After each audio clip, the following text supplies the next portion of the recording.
Hello there, fellow seekers of the unknown. Before we dive into tonight's story, I'd love to know, what did you think of that conspiracy theory we just explored? Did it make you question what might really be happening in the skies above us? Or perhaps remind you of other mysteries you've encountered? What time is it where you are in the world right now? Are you settling in for the evening? Or perhaps it's the middle of the night and these revelations are keeping your mind racing through the quiet hours? I'm curious. What conspiracy theories or unexplained phenomena would you like us to investigate next? Are you drawn to the mysteries of ancient civilizations and their impossible technologies? The strange disappearances that seem to follow patterns no one wants to acknowledge? Or perhaps the whispered rumours about what governments really know about contact with non-human intelligence? Wherever you are, from bustling cities to quiet countryside, from Arctic tundra to tropical shores, you're part of our global community of truth seekers, and your voice matters in shaping the mysteries we uncover together. If you find yourself drawn to stories that peel back the layers of reality, that question what lies hidden in the shadows of our world, then please consider subscribing to Sleep Theories. We're building a community of curious minds who aren't afraid to ask the difficult questions and explore the possibilities that exist just beyond the edge of accepted truth. Now, let me tell you about Dr. Malin Voss and the day she discovered that the sky above us isn't as empty as we've been led to believe. The fluorescent lights in Building C of Virick's Defence Solutions hummed with the kind of persistent drone that made Malin Voss question her life choices on a daily basis. It was 2:47 a.m. on a Tuesday in March 2026, and she was alone in the data systems department, surrounded by towers of servers that processed more classified information in an hour than most people would see in a lifetime. Malin had been working as a data systems specialist for Virex for 3 years, a job that sounded important but mostly involved cleaning up digital messes left by Pentagon contractors who treated file organisation like a suggestion rather than a requirement. Tonight was no different, or so she thought. The corrupted archive had arrived in her queue that morning, labelled simply SOL-24-Warden, with a priority flag that suggested someone somewhere wanted it fixed yesterday. The file was massive, nearly 8 terabytes of what appeared to be personnel logs, requisition orders, and technical specifications dating back to the 1980s. But every time she tried to access it, the data fragmented, leaving her with nothing but digital noise. She'd been working on it for 14 hours straight, fueled by coffee and the stubborn determination that had gotten her through MIT and 3 tours with military intelligence before she'd burned out on the endless bureaucracy. The irony wasn't lost on her that she'd left government work only to end up cleaning up after the same people in the private sector. At 2:51 a.m, something clicked. The restoration algorithm she'd been running finally found a pattern in the corruption, and the archive began to unfold like a digital flower blooming in reverse. What she saw made her sit back in her chair, her coffee growing cold as she stared at the screen. Personnel logs, hundreds of them. Names, ranks, deployment dates, mission parameters. But these weren't ordinary military records. The deployment locations included coordinates that placed them not on any earthly base but in orbit. High orbit. The kind of orbital positions that would require technology far beyond anything she knew existed. Her hands trembled slightly as she scrolled through the files. Lieutenant Commander James Rivera, assigned to SW-7 platform deployment duration, 18 months. Captain Sarah Chen, transferred to Lunar Station Beta for non-terrestrial command training. Major Robert Kellum, KIA during Remnant Incursion event, coordinates classified under SAP-88 protocols. Non-terrestrial command. The words seemed to glow on her screen, defying everything she thought she knew about military operations. She cross-referenced the names in the Department of Defense personnel database. Nothing, not one of these people existed in any official record she could access. But one name kept appearing throughout the logs, Lieutenant Commander Halvan March. His signature was on requisitions dating back to 1987, orders for equipment that made no sense, gravitational wave thrust assemblies, plasma containment systems, biomechanical interface modules. The requisitions were approved under something called the Strategic Defense Initiative, but buried so deep in classified subprograms that even her high-level clearance barely touched the surface. Malin rubbed her eyes and looked at the clock. 3:23 a.m. She should have gone home hours ago, should have flagged this for her supervisor and let someone else deal with whatever rabbit hole she'd stumbled into. Instead, she opened a new search window and typed in Halvan March. The search returned 0 results. According to every database she had access to, Lieutenant Commander Halvan March had never existed. But his signature was on documents that were undeniably real, stamped with official seals and filed under programs that were definitely part of the government's black budget operations.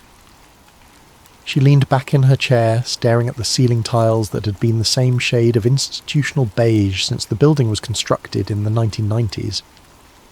Outside, the Virginia night was quiet except for the occasional truck rumbling down the highway that connected their industrial complex to the maze of defense contractors that surrounded Washington, D.C. like a metallic moat.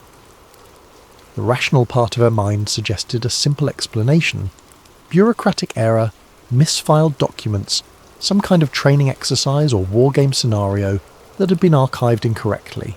But the irrational part, the part that had kept her alive during her intelligence tours in places where official reports never matched ground truth, was screaming that she'd found something she wasn't supposed to see. She saved the files to an encrypted drive, then copied them to a second drive that she slipped into her pocket. Whatever this was, she wasn't going to let it disappear into the digital ether like so many other inconvenient truths she'd encountered over the years. As she gathered her things and prepared to leave, her computer chimed with an incoming message. The sender was listed as System Administrator, but the timestamp showed it had been sent from 3 time zones away, at exactly the moment she'd completed the archive restoration. The message contained a single line of text. Some doors, once opened, cannot be closed. Malin stared at the screen for a long moment, then deleted the message and shut down her workstation. As she walked through the empty corridors toward the parking garage, she couldn't shake the feeling that invisible eyes were watching her every step. She had no idea that her decision to copy those files had just made her the most hunted person on the planet. 3 days later, Malin was sitting in her cramped Alexandria apartment, surrounded by printouts and laptop screens that displayed fragments of the Solar Warden files. She'd barely slept since her discovery, driven by a compulsion to understand what she'd stumbled into. Every lead seemed to spawn 3 more questions, and every answer felt like it was wrapped in layers of deliberate obfuscation. She'd tried the official channels first, submitted queries to her supervisor about the personnel discrepancies, reached out to contacts in the Defense Intelligence Agency about the unfamiliar program designations. The responses were uniformly dismissive. The files were obviously corrupted, they said. Training scenarios mixed with real operations. Clerical errors that had snowballed over decades of poor record-keeping. But Malin knew the difference between clerical errors and systematic concealment. This felt like the latter. That's when she remembered Desmond Lake. She'd met Desmond during her last tour with military intelligence, when he was still working as a cryptologist for the NSA. He was brilliant, paranoid, and absolutely convinced that the government was hiding technological capabilities that would reshape humanity's understanding of its place in the universe. Most people dismissed him as a conspiracy theorist. Malin had learned to pay attention when Desmond started talking. 2 years ago he'd quit his job, liquidated his assets, and disappeared into the American heartland. She'd heard rumours that he was living off-grid somewhere in South Dakota, but finding him would require calling in favours from people she wasn't sure she could trust. It took her 6 hours and 4 intermediaries to get a phone number that might reach him. When she dialed, the call went through a series of relays that bounced her signal across 3 states before connecting to what sounded like a satellite phone. "Malin Voss," Desmond's voice crackled through the static. "I wondered when you'd call. You were expecting me? I've been monitoring the digital chatter. Someone's been very busy with some very old files.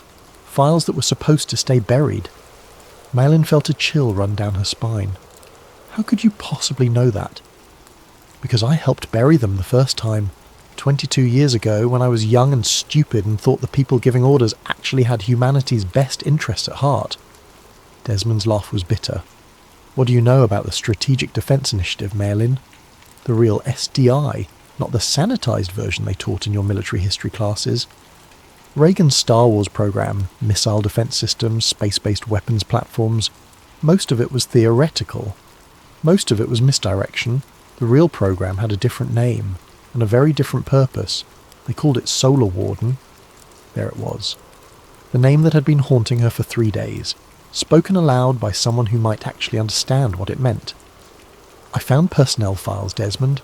Deployment records to orbital platforms that shouldn't exist. Equipment requisitions for technology that's decades ahead of anything in the public domain. Hold that thought, Desmond said. This line isn't secure enough for what you need to hear. There's a truck stop called Merle's Haven on Interstate 90, about 15 miles west of Wall, South Dakota. Be there tomorrow at 3 p.m. Come alone. And mail in. Bring whatever evidence you've collected. All of it. The line went dead. Marlin stared at the phone for a long moment, then began packing. As she threw clothes into a duffel bag, she noticed something that made her blood run cold. Her laptop screen, which she'd left displaying one of the Solar Warden files, now showed her desktop background. The file had vanished. She checked her encrypted drives. Empty. Every piece of evidence she'd collected over the past 3 days had been wiped remotely, as if it had never existed. But she still had the printouts. Whoever was watching her hadn't figured out how to delete ink on paper through an internet connection. Yet. 24 hours later, she was sitting in a booth at Merle's Haven, nursing a cup of coffee that tasted like it had been brewed sometime during the Clinton administration. The truck stop was a shrine to American highway culture, complete with chrome-plated big rigs and waitresses who called everyone honey, without a trace of irony. Desmond Lake looked like he'd aged a decade in the 2 years since she'd last seen him. His hair was longer and streaked with grey, his face weathered by prairie sun and whatever secrets he'd been carrying. But his eyes were the same, sharp, intelligent, and perpetually wary. He slid into the booth across from her, glancing around the room with the practiced paranoia of someone who had spent too many years in the intelligence community. "You look terrible," Ellen said. "Living off the grid will do that to you. But I sleep better than I did when I was helping them keep their secrets."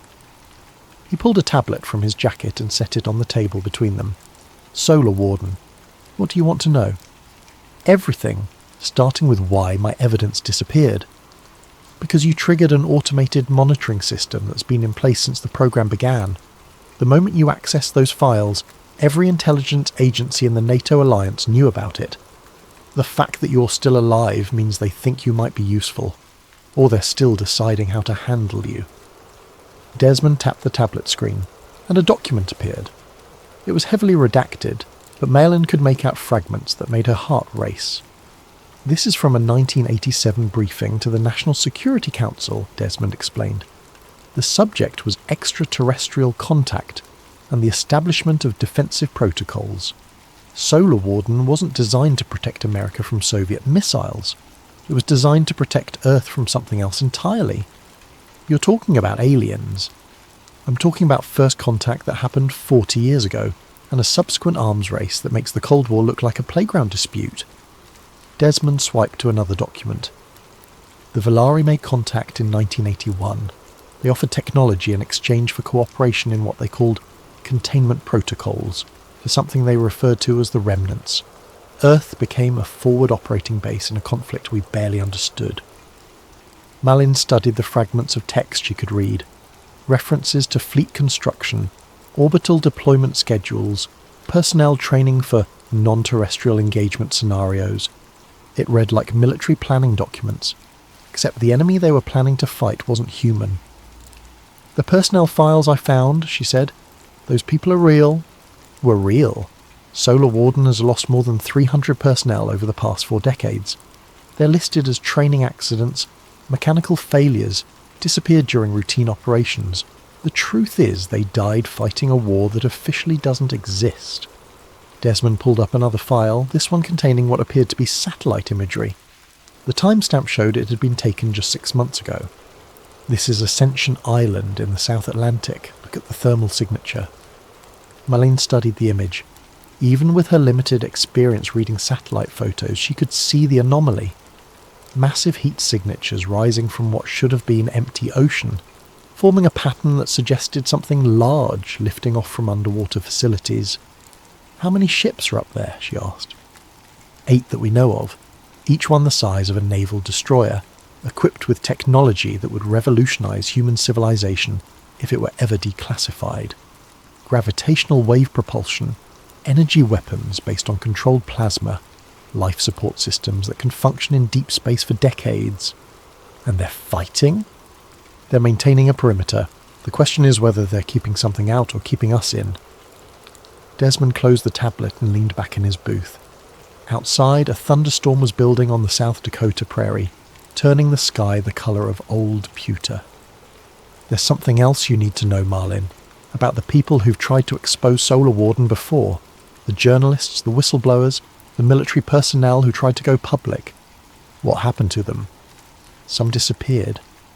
Others suffered convenient accidents, but the ones that worry me most are the ones who came back changed, like they'd been reprogrammed." Melon felt ice water in her veins. "What do you mean changed?" "I'll show you. There's someone you need to meet." The meeting with Bren Caldwell took place in a psychiatric facility outside Rapid City, in a visiting room that smelled of industrial disinfectant and broken dreams. Caldwell had been a Navy pilot, according to his file, top of his class at Annapolis, decorated for valour during operations in Afghanistan. In 2003, he'd been flying a routine training mission off the coast of California when his FA-18 Super Hornet had simply vanished from radar. For 6 months, he was listed as missing in action, presumably killed when his aircraft went down in the Pacific. Then he'd reappeared, walking out of the surf on a beach near San Diego with no memory of where he'd been, and injuries that didn't match a plane crash. The man sitting across from Marlin bore little resemblance to the confident pilot in his service photos. His movements were precise but mechanical, his speech patterns oddly formal. Most disturbing were his eyes. They tracked movement normally, but there was something missing behind them, as if the essential spark that made him human had been dimmed to barely perceptible levels. "Commander Caldwell," Melin began, using his former rank in hopes of triggering some kind of military reflex, "I wanted to ask you about your experience in 2003. "I was participating in a training exercise," Caldwell replied in a monotone that belonged in a computer, more than a human throat. "My aircraft experienced mechanical difficulties. The Navy report says you disappeared for 6 months. Where were you during that time?" For the first time, something flickered behind Caldwell's eyes. Not quite emotion, but perhaps the ghost of one. His hands, which had been resting calmly on the table, began to tremble slightly. He paused, his face contorting as if he were fighting against some internal barrier. "I was selected for additional training." "What kind of training?" "Integration protocols. The interlock required calibration."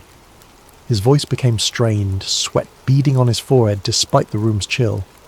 "We weren't guarding Earth. We were guarding a door." "What door?" But Caldwell's brief moment of clarity was already fading. His features relaxed back into their default blank expression, and when he spoke again, it was with the same mechanical precision as before. "I experienced mechanical difficulties during a training exercise. I do not have any additional information to provide." Malin tried a few more questions, but it was clear that whatever window had opened in Caldwell's mind had been firmly closed again. As they were leaving the facility, Desmond explained what they'd just witnessed. "Neural conditioning," he said, as they walked through the parking lot. "Not quite mind control, but close enough. They can't completely rewrite someone's personality, but they can create barriers, blank spots, automatic responses that prevent certain information from being accessed or shared." "How is that possible?" "The same technology that allows Solar Warden to exist. What we call biomechanical integration, the melding of human consciousness with artificial systems.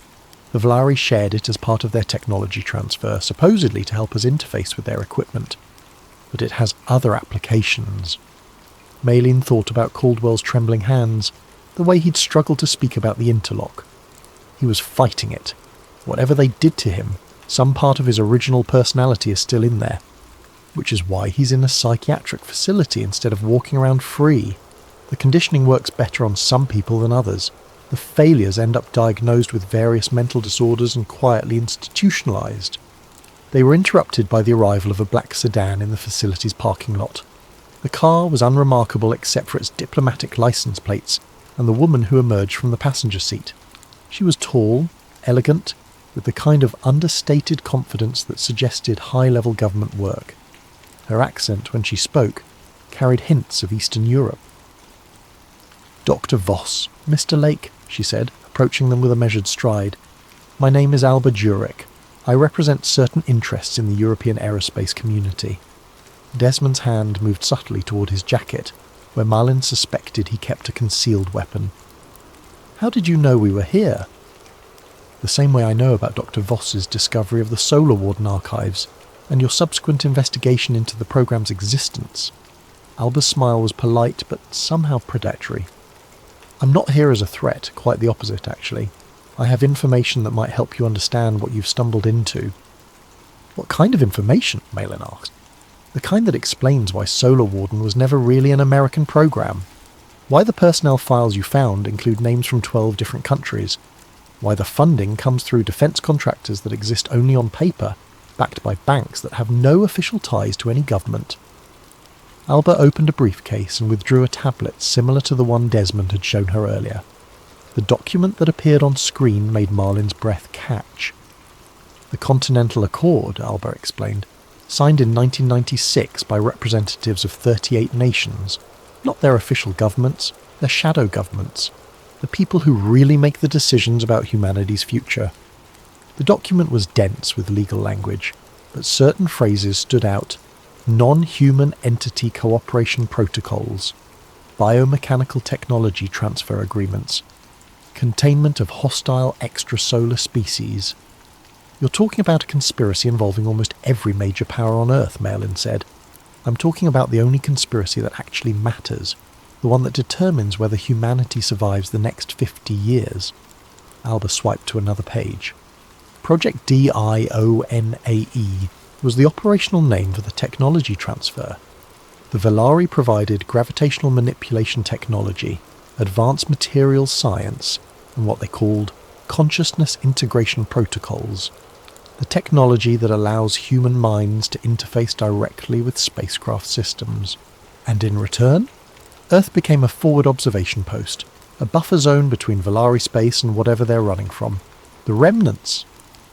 Marlin studied the treaty document, noting signatures from officials whose names she recognised from intelligence briefings. Deputy directors, undersecretaries, people who operated in the grey areas between official government policy and the realities of global power. "Why are you showing us this?" she asked. "Because the Accord is fracturing. Some signatories believe the threat has passed, that it's time to wind down Solar Warden and integrate the technology into civilian applications. Others think that would be catastrophically premature." Alba's expression grew grim. "And a third faction believes humanity has learned enough to no longer need Velari oversight. They want to take control of the program and use it for other purposes." Desmond finally spoke up. "Which faction do you represent? The one that thinks the public has a right to know what's been done in their name, and what's coming." Alba reached into her briefcase again and withdrew a small device that looked like a cross between a smartphone and a medical scanner. "This contains access codes to a secured network that monitors Solar Warden operations in real time. Fleet positions, mission parameters, communication logs, everything." She held the device out to Marlin. "But I should warn you, using this will definitely get you killed. The question is whether you'll learn enough before that happens to make it worthwhile." Marlin took the device, feeling its surprising weight. The screen was dark, but she could sense sophisticated electronics humming beneath the surface. "There's one more thing you should know," Alba said as she prepared to leave. "The remnants aren't just some distant threat that might arrive someday.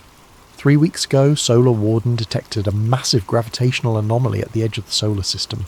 Something big is moving toward us, and it's not using any technology the Velari recognise."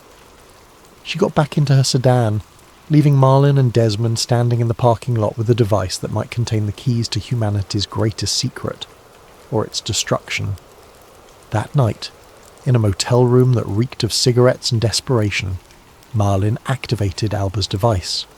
Desmond had insisted on taking the adjoining room, paranoid about surveillance, and worried that whatever they were about to discover might make them immediate targets for elimination. The device booted up with no visible interface, instead projecting a holographic display that filled the space above Marlin's bed.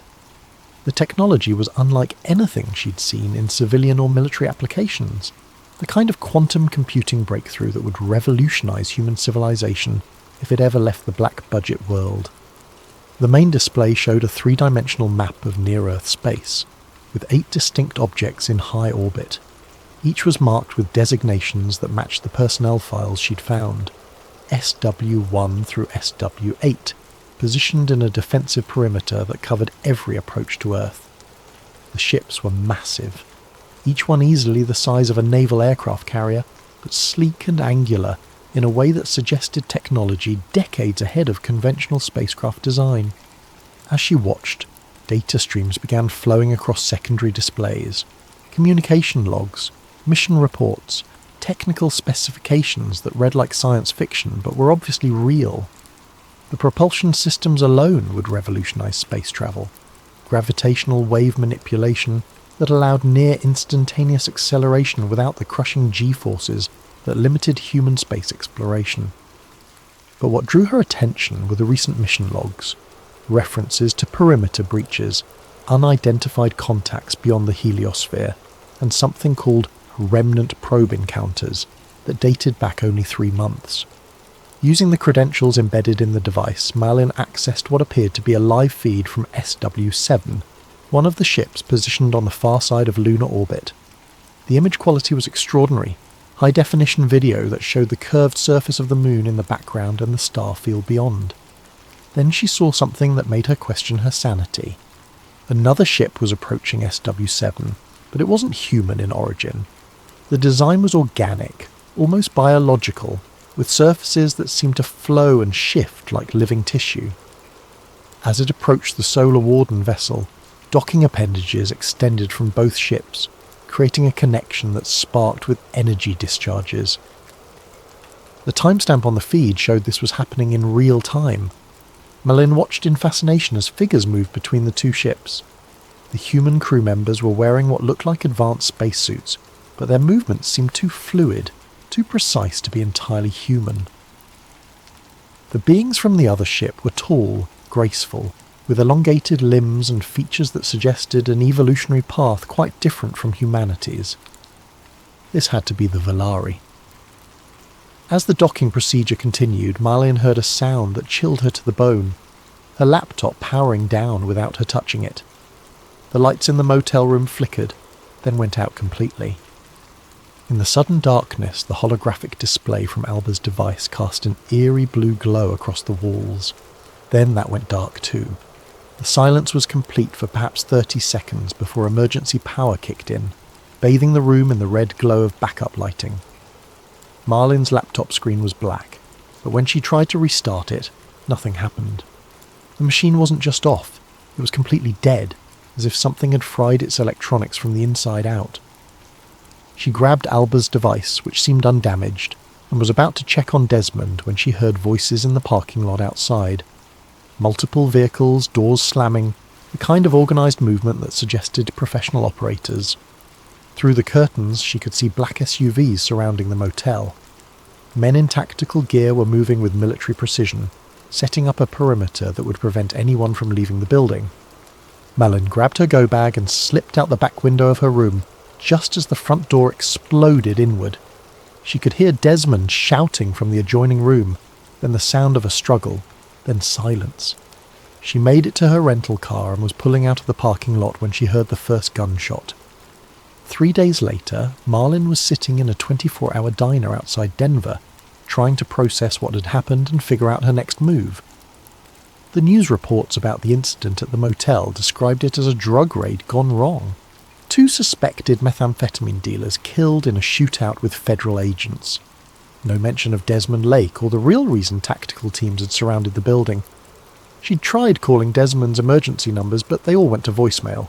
Either he was dead, captured, or deep underground. Given what she'd learned about Solar Warden's methods of dealing with inconvenient witnesses, she wasn't optimistic about his chances.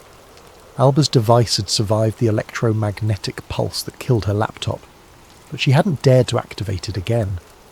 Whatever technology they were using to track the device's access was more sophisticated than anything she'd encountered. For now, it was her only remaining evidence that any of this was real. She needed allies, and she needed information. More importantly, she needed to understand the bigger picture. If Solar Warden was real, if humanity had been in contact with alien species for decades, then everything she thought she knew about the world was a carefully constructed lie. The answer came from an unexpected source: social media. She'd been scrolling through news feeds, looking for any mention of unusual military activity or unexplained phenomena, when she found a thread on an obscure forum dedicated to conspiracy theories. Someone calling themselves Skywatch 7 had posted a series of photographs taken with high-powered telescopes showing what appeared to be artificial objects in high Earth orbit. The images were grainy, but unmistakably showed large angular shapes that didn't match any known satellites or space stations. The poster claimed to have been tracking these objects for months, noting that they moved in formation and occasionally changed position in ways that suggested active control. More interesting were the responses to the post. Dozens of people from around the world claimed to have seen similar objects, or to have witnessed unusual aircraft that didn't match any known military designs. But what caught Marlin's attention were the replies that seemed designed to discredit the original post. Responses that were too coordinated, too similar in their language and arguments to be genuine. Someone was actively monitoring and suppressing discussion of these sightings. She created a throwaway account and sent a private message to Skywatch 7, suggesting they meet in person. The response came within hours: a set of coordinates in rural Montana and a time, midnight 3 days hence. The meeting location turned out to be an abandoned farm, miles from the nearest town and far from any sources of electronic interference. Skywatch 7 was a retired aerospace engineer named Marcus Webb, a man in his 60s with the kind of obsessive attention to detail that had probably served him well in his former career. "I've been tracking anomalous objects since I retired," he explained as he set up a sophisticated telescope array in the farmhouse yard. "Started as a hobby, but what I found made it something more important." Webb showed her photographs and video recordings that documented months of observations.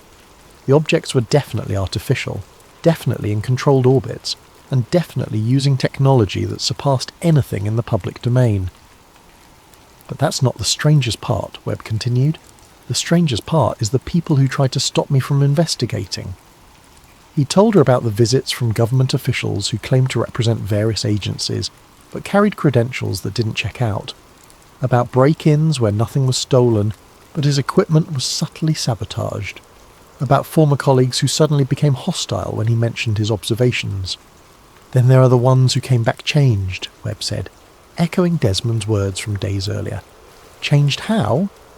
"I'll show you." 20 minutes later, they were sitting in a coffee shop in the nearest town, watching a man Webb identified as Dr. Richard Hale, a former NASA administrator who had been among the first to publicly discuss the possibility of extraterrestrial contact. Hale looked normal enough, well-dressed, articulate, engaging in what appeared to be a pleasant conversation with the woman sitting across from him. But as Marlin observed him more closely, she began to notice the same subtle wrongness she'd seen in Bren Caldwell. The precise movements, the way his expressions seemed to follow a script rather than arising naturally from emotion. He started investigating anomalous satellite data about 5 years ago, Webb explained. Gave interviews, wrote articles, was building a following among people who suspected the government was hiding evidence of contact. Then he disappeared for 3 weeks. When he came back, he issued a public retraction, claimed his analysis had been flawed. And now he's a perfect citizen, pays his taxes, doesn't ask uncomfortable questions, and occasionally gives interviews debunking the very theories he used to promote. Marlin watched Hale for another few minutes, noting the way he seemed to scan the room periodically, as if he were running some kind of internal surveillance protocol. When their eyes met briefly, she felt a chill of recognition. Not that she knew him personally, but that she was looking at someone whose humanity had been systematically diminished. How many are there? I've identified at least 30 individuals who fit the pattern. Journalists, scientists, military personnel, activists, anyone who got too close to the truth about what's happening in Earth orbit. Webb paused. The scary part is wondering how many I haven't identified, how many people in positions of influence have been adjusted. That night, back at the abandoned farm, Webb showed her his most recent observations. The objects in orbit had changed position, moving into a tighter formation that suggested preparation for some kind of operation. Something's happening up there, he said. Activity levels have increased dramatically over the past month. Whatever Solar Warden was designed to do, I think they're about to do it. As if in response to his words, the northern horizon suddenly lit up with an aurora display that was far too intense and far too far south to be natural. The lights danced across the sky in patterns that seemed almost deliberate, and within those patterns Marlin could swear she saw shapes moving, dark silhouettes that blocked out sections of the aurora as they passed.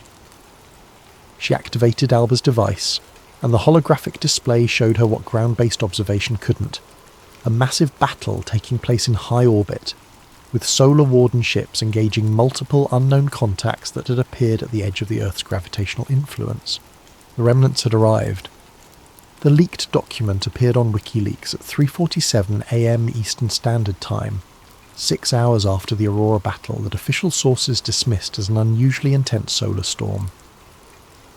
By morning, it had been downloaded over 2 million times before government pressure forced the site to remove it. But the internet is forever, and copies of the document spread across forums, social media platforms, and encrypted communication networks faster than any censorship effort could contain them. Marlin downloaded her own copy from a server in Iceland, one of dozens of mirror sites that had sprung up overnight. The document was labelled Project Umbra Warden, Operational Scenario Delta 7, and appeared to be a United Nations briefing paper, though stamped with classification levels that officially didn't exist. The content read like something from a science fiction movie, except that Marlin now knew it was terrifyingly real. The scenario outlined in the document was elegant in its cynicism. Manipulate global political tensions to justify massive increases in defence spending, with the majority of those funds secretly diverted to orbital defence systems, create crises that required solutions only Solar Warden could provide, ensure that humanity remained focused on terrestrial conflicts while the real war was fought in space. The supposed enemy wasn't Russia or China or any earthly power. The enemy was something the document referred to as the remnants, described as a species of nomadic conquerors who had been systematically destroying civilizations across the galaxy for millennia. According to the briefing, the remnants had already engaged Solar Warden forces in 3 separate encounters, each one closer to Earth than the last. The battles were described in clinical language that couldn't hide their desperation. 70% casualties in SW-4 crew complement. Gravitational weapons impact on lunar South Pole, secondary structures compromised. Emergency evacuation of Mars Theta outpost following containment breach. Mars Theta outpost. The document mentioned it casually, as if the existence of human installations on Mars was common knowledge. According to the briefing, the outpost had been established in 2009 as an early warning station and forward supply depot for Solar Warden operations. It had been overrun by remnant forces 6 months ago, with all personnel listed as missing in action. Marlin read the document 3 times, each reading revealing new layers of deception and manipulation. The scale of the conspiracy was breathtaking, not just the hidden war in space, but the systematic manipulation of human civilization to support it. Every major conflict of the past 4 decades had been engineered or escalated to justify defence spending that ultimately funded humanity's secret space fleet.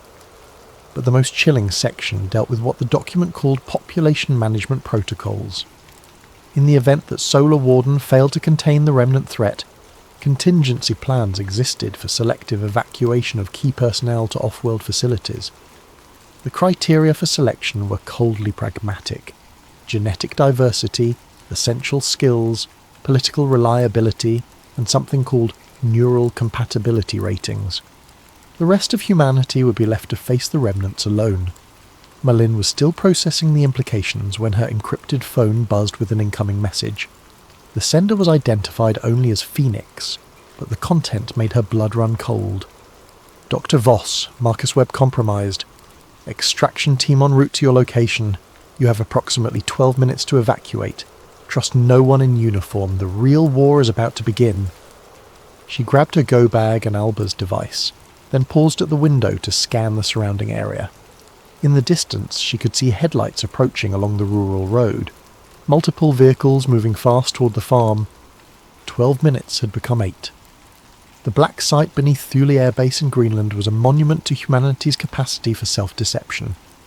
Built into the permafrost during the Cold War as a command bunker for nuclear operations, it had been expanded and modernised to serve as a detention facility for individuals whose knowledge posed threats to global security. Malin had been unconscious when they brought her in, waking up in a windowless room that was comfortable enough to suggest they wanted information, rather than simply making her disappear.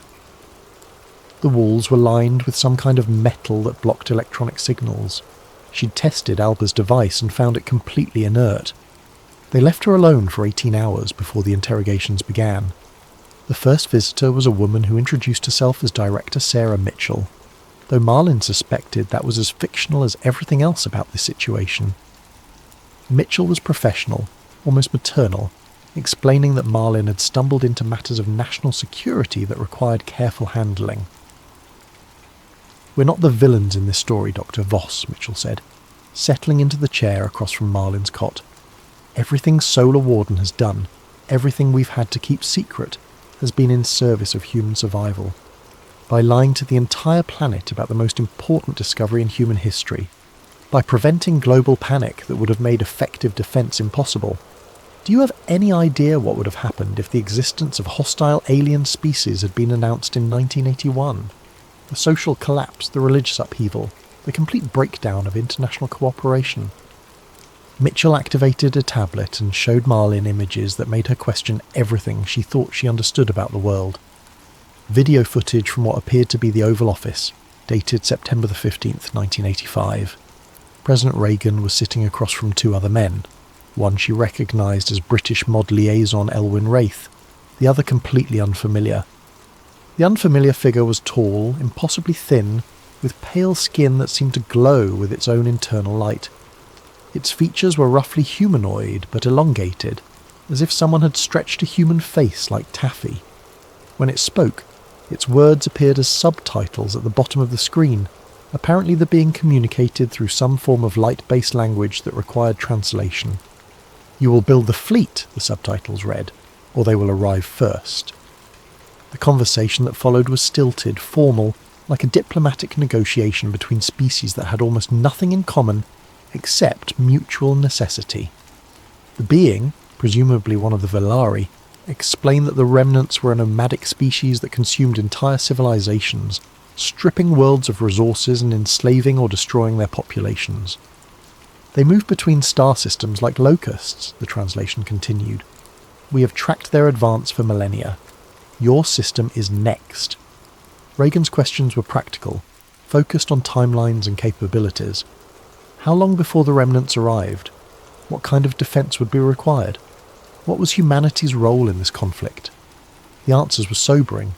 The remnants wouldn't arrive for decades, but their advanced scouts were already probing the edges of the solar system. Effective defense would require technology far beyond human capabilities, which the Velari were willing to provide in exchange for cooperation. Humanity's role would be as soldiers and support personnel in a conflict that spanned multiple star systems. "The treaty we negotiated that day," Mitchell explained as the video ended, "saved our species, but it came at a cost that we're still paying." "What cost?" "Autonomy, self-determination, the right to choose our own path as a species." Mitchell's expression was grim. "Solar Warden isn't really a human operation, Doctor. Voss. It's a Velari operation that uses human personnel. We provide the bodies, they provide the technology and strategic direction." Malin felt sick.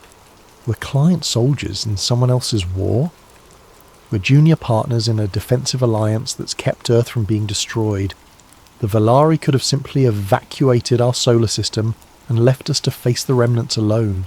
Instead, they offered us a chance to fight. And the neural conditioning? The people who come back changed?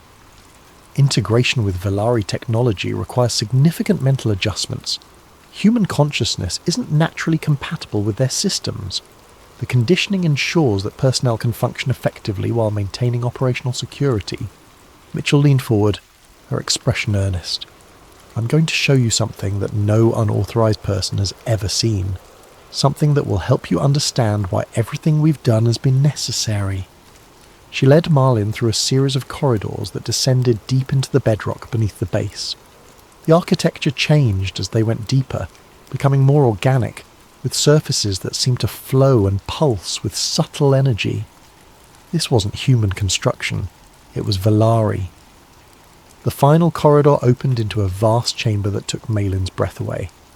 The space was filled with holographic displays showing star maps, tactical assessments, and real-time feeds from across the solar system. But what dominated the room was a massive three-dimensional projection showing what appeared to be the galactic spiral arm. Red markers indicated systems that had fallen to the remnants. There were hundreds of them, forming a wave of destruction that stretched across thousands of light years. At the leading edge of that wave, still decades away but moving inexorably toward Earth, were the advanced elements of the remnant fleet. 47 civilizations, Mitchell said quietly. Gone, not conquered, completely obliterated. No survivors, no refugees, no trace that they ever existed except radioactive debris where their worlds used to be. The scale was overwhelming. Each red marker represented billions of lives, entire species erased from existence by an enemy that seemed to view genocide as routine maintenance. The Valari are the only species to have successfully resisted them, Mitchell continued. Even then, they've been fighting a running retreat for millennia, trading space for time while they searched for allies capable of mounting an effective defence. And they chose us. They chose dozens of species. We're the only ones who survived the integration process long enough to be useful. Malin studied the display, noting the positions of Solar Warden assets and what appeared to be similar defensive installations around other star systems. Humanity wasn't alone in this fight. There were other client species, other desperate civilizations that had accepted Valari partnership in exchange for protection. The Aurora battle 3 days ago, she said. That was them, wasn't it? The advanced scouts. Reconnaissance force. 12 ships, all destroyed, but not before they transmitted detailed intelligence about our defensive capabilities back to the main fleet. Mitchell's voice was heavy with exhaustion. We estimate 18 months before the first major assault. 2 years at most before they arrive in force. And you think we can win? I think we have a chance. Solar Warden has evolved far beyond the original treaty parameters. Human Valari integration has produced capabilities that neither species possessed alone. Our ships are faster, more manoeuvrable, more adaptable than pure Valari designs. Our personnel are more creative, more resilient, better at improvising solutions to impossible problems. Mitchell gestured toward another section of the display, which showed detailed schematics of Solar Warden vessels. The designs were clearly hybrid technology. Valari gravitic systems merged with human engineering, organic interfaces integrated with human neural patterns. But winning will require sacrifices that most of humanity isn't prepared to make. Complete militarization of our civilization, mandatory genetic screening to identify individuals suitable for neural integration, transformation of our entire species into something designed for interstellar warfare. Malin understood now why the secret had been kept for so long. The choice facing humanity wasn't between freedom and oppression, it was between transformation and extinction. The Valari weren't offering partnership so much as they were offering evolution, but evolution that would fundamentally change what it meant to be human. What happens to people like me, she asked, the ones who know but aren't suitable for integration? That depends on what you choose to do with the knowledge. Malin's escape from the Thule facility came not through her own efforts, but through what appeared to be a coordinated assault by forces she couldn't identify. She was in her cell, reviewing everything she had learned and trying to process the impossible choices facing humanity. when the lights went out and emergency alarms began blaring throughout the complex. The sounds that followed weren't quite right for a conventional military operation. Energy weapons rather than gunfire, the hum of advanced propulsion systems, voices speaking in languages that didn't sound entirely human.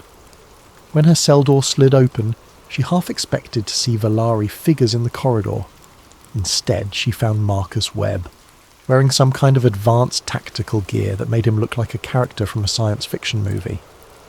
"We need to move," he said without preamble. "This facility is about to be sterilized." Webb led her through corridors filled with smoke and the acrid smell of burned electronics. The Thule personnel they encountered were either unconscious or moving with the same mechanical precision she'd seen in other conditioned individuals. Whatever was happening here, it involved technology that could selectively target human consciousness. "Who's attacking the base?" she asked as they ran. "The people who don't think humanity should have to choose between extinction and slavery," Webb replied. "Turns out there's a third option, but it requires taking control of Solar Warden away from the Valari." They reached the surface to find the Arctic night lit by energy discharges from aircraft that definitely weren't in any human military inventory. The craft was sleek, angular, clearly based on Valari designs, but modified in ways that suggested human engineering influence. "Breakaway civilization," Webb explained, noting her confusion. "Solar Warden personnel who decided the treaty was a trap. They've been preparing for this moment for 15 years. The extraction was swift and efficient. Within minutes, Marlon found herself aboard one of the mysterious aircraft, watching Greenland fall away beneath them as they climbed toward orbit. The G-forces should have been crushing, but some kind of inertial dampening system made the acceleration barely noticeable. The pilot was human, but his movements had the same fluid precision she'd observed in the conditioned individuals. When he spoke, however, his voice carried emotions that the others had lacked. "Dr. Voss, I'm Commander Sarah Chen. According to the official records, I died in a training accident 6 months ago. In reality, I defected along with my entire crew when we learned what the Valari really intended for humanity." Chen explained the situation as they climbed toward the edge of space. The integration process that was supposed to help humans interface with Valari technology was actually a gradual conversion protocol. Over time, human consciousness became subordinate to Valari mental patterns, creating hybrid beings that were technically human but functionally alien. "The plan was to gradually convert our entire species," Chen said. "Replace human leadership with integrated hybrids, slowly transform our civilization into something compatible with Valari objectives. We were never meant to be partners, we were meant to be absorbed. But you broke free somehow. Some humans are naturally resistant to the integration process. Our neural patterns are too chaotic, too unpredictable for complete conversion. Instead of becoming integrated, we learn to interface with their technology while maintaining our human consciousness." The view outside the aircraft was changing from blue sky to star-filled void. Below them, Earth curved away in a vista that should have been breathtaking. But Marlin's attention was focused on what lay ahead. The Solar Warden fleet was visible as points of light in high orbit, but something was different about their formation. 7 of the 8 ships have declared independence from Valari Command, Chen continued. "We control the fleet now, along with most of the off-world installations. The breakaway operation was 3 years in the planning." "What about the remnants? If Solar Warden was the only thing standing between them and Earth?" "We're still standing between them and Earth. The difference is that we're fighting for humanity's survival, not for Valari strategic objectives. The remnants are real, the threat is real, but we don't have to become someone else's slaves to face it." Their destination became clear as they approached what had once been SW-3, one of the Solar Warden vessels. The ship was massive, easily a kilometre long, its hull a seamless blend of organic curves and mechanical precision. But now it bore new markings, human symbols integrated with the alien designs, suggesting a civilization that was becoming something new rather than something absorbed. Inside the ship, Malin found herself in a command centre that looked like the bridge of a science fiction movie, but operated by people who were recognisably human despite their advanced equipment. The technology was incredible. Holographic displays showing real-time intelligence from across the solar system, communication systems that could coordinate operations across interplanetary distances, weapons that could crack moons. But the people using that technology were making human choices, driven by human values, fighting for human survival on human terms. "The Volari aren't happy about our independence," explained Admiral Lisa Reese, the apparent commander of the breakaway fleet. "They've threatened to withdraw their support entirely, leave us to face the remnants alone. Or can we win without them? We don't know, but we know we can't win as their puppets. Better to die free than live as slaves, even if those slaves are technically still human." Reese showed Marlin the latest intelligence on remnant movements. The advanced scouts had been only the beginning. Long-range sensors were detecting massive formations moving through interstellar space toward the solar system. The main assault would begin within 2 years, just as Mitchell had predicted. "We're going to fight," Reese said simply. "With or without the Volari, with or without government support, with or without public knowledge of what's coming. Humanity deserves the chance to defend itself as a free species.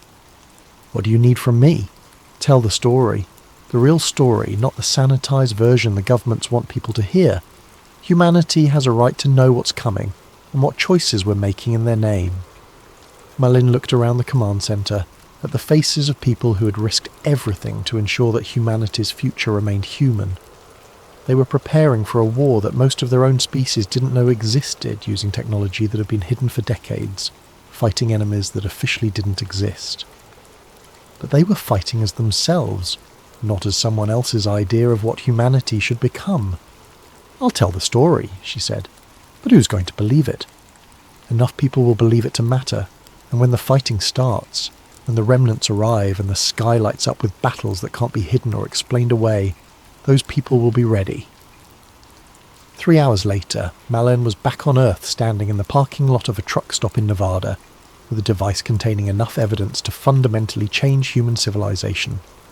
The official story would be that she'd suffered a nervous breakdown, that her claims about secret space fleets and alien alliances were the delusions of a disturbed mind. But the truth would spread anyway, through forums and social media, through whispered conversations and leaked documents, through the network of people who had always suspected that the world was not what it seemed. The first video went online 6 hours after her return. Raw footage from the Solar Warden command centre, showing the fleet preparing for humanity's greatest battle.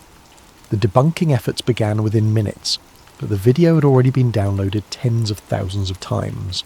More would follow. Technical specifications, personnel testimonies, evidence that would be dismissed by officials but embraced by people who understood that sometimes the most important truths were the ones governments couldn't acknowledge. Marlin uploaded the final video just as the sun was setting over the Nevada desert. In it, she looked directly into the camera and spoke the words that would either help save humanity or mark her as history's most elaborate hoaxer. They're still up there, not for us, but because of us. In 18 months, maybe less, you're going to see lights in the sky that can't be explained away as weather phenomena or atmospheric disturbances. When that happens, remember that the people fighting those battles chose to fight them as human beings, not as someone else's idea of what we should become. That night, as she drove east toward an uncertain future, the aurora borealis appeared in the northern sky despite being far too far south to be natural. Within the dancing lights she could see shapes moving in formation, dark silhouettes that blocked out sections of the aurora as they passed. The fleet was still there, still watching, still preparing. Somewhere beyond the edge of the solar system, an ancient enemy was approaching with technologies that could sterilize worlds and patience that spanned millennia. But humanity would meet them as humanity, flawed, chaotic, unpredictable, and free. Whether that would be enough remained to be seen, but for the first time since discovering those classified files, Malin felt something that might have been hope. The real war was coming, but it would be fought on human terms. The truth was out there now, spreading through the digital networks that connected human consciousness across the globe. Some would dismiss it, some would embrace it, and some would begin to prepare for the battles ahead. And somewhere in the darkness between stars, ancient enemies continued their inexorable advance toward a species that had just chosen to fight for its survival, rather than surrender its soul. The sky above had never been empty, and soon everyone would know it.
Hello there, fellow seekers of hidden truths.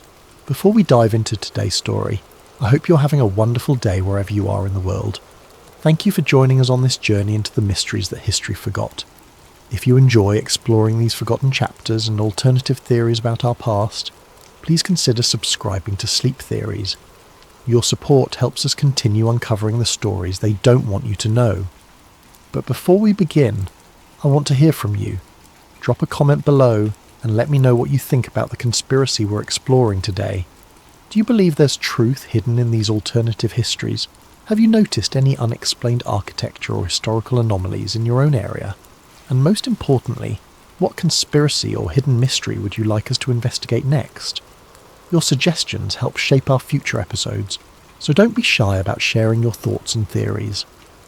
Now let's begin our tale of discovery, conspiracy and lost civilizations. The musty air of the Tartu Historical Archive carried the weight of centuries, each dust mote dancing in the amber afternoon light like secrets waiting to be discovered.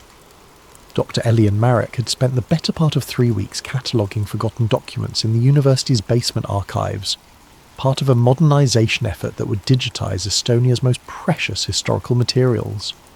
It was tedious work, but for a historian and cartographer of his calibre, every yellowed page held the potential for revelation. Elian was 42, with the kind of weathered hands that spoke of years spent handling ancient parchments, and the sharp eyes of someone who had learned to read between the lines of official histories. His reputation at the University of Tartu was built on his ability to find connections others missed, to piece together fragments of the past that painted pictures far different from accepted narratives. On this particular Tuesday in September 2023, as autumn painted the Estonian countryside in shades of gold and crimson, Elian discovered something that would change everything he thought he knew about the world.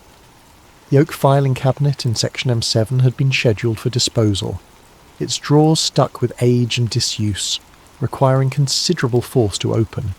But as Elian wrestled with the bottom drawer, his persistence was rewarded when it finally yielded with a groan of protest. Inside, wedged behind a collection of 19th century land surveys, his fingers found something unexpected. A piece of parchment, carefully wrapped in oiled cloth. The material felt different under his touch, heavier than typical period paper, with a texture that suggested significant age. As he carefully unwrapped it, Elian's breath caught in his throat. Before him lay a map unlike anything he had encountered in 2 decades of historical research. The parchment was dated 1769, written in elegant script across the top, in what appeared to be a mixture of Latin and Cyrillic characters. But it was the content that made his pulse quicken.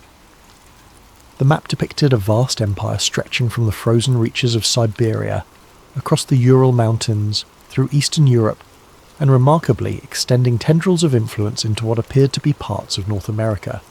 At the centre of this enormous territory, in bold lettering that seemed to shimmer with gold leaf, were the words, "The Unified Technocratic Dynasty of Grand Tartaria."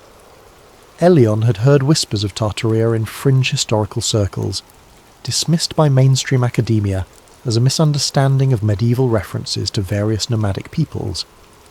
But this map suggested something far more substantial.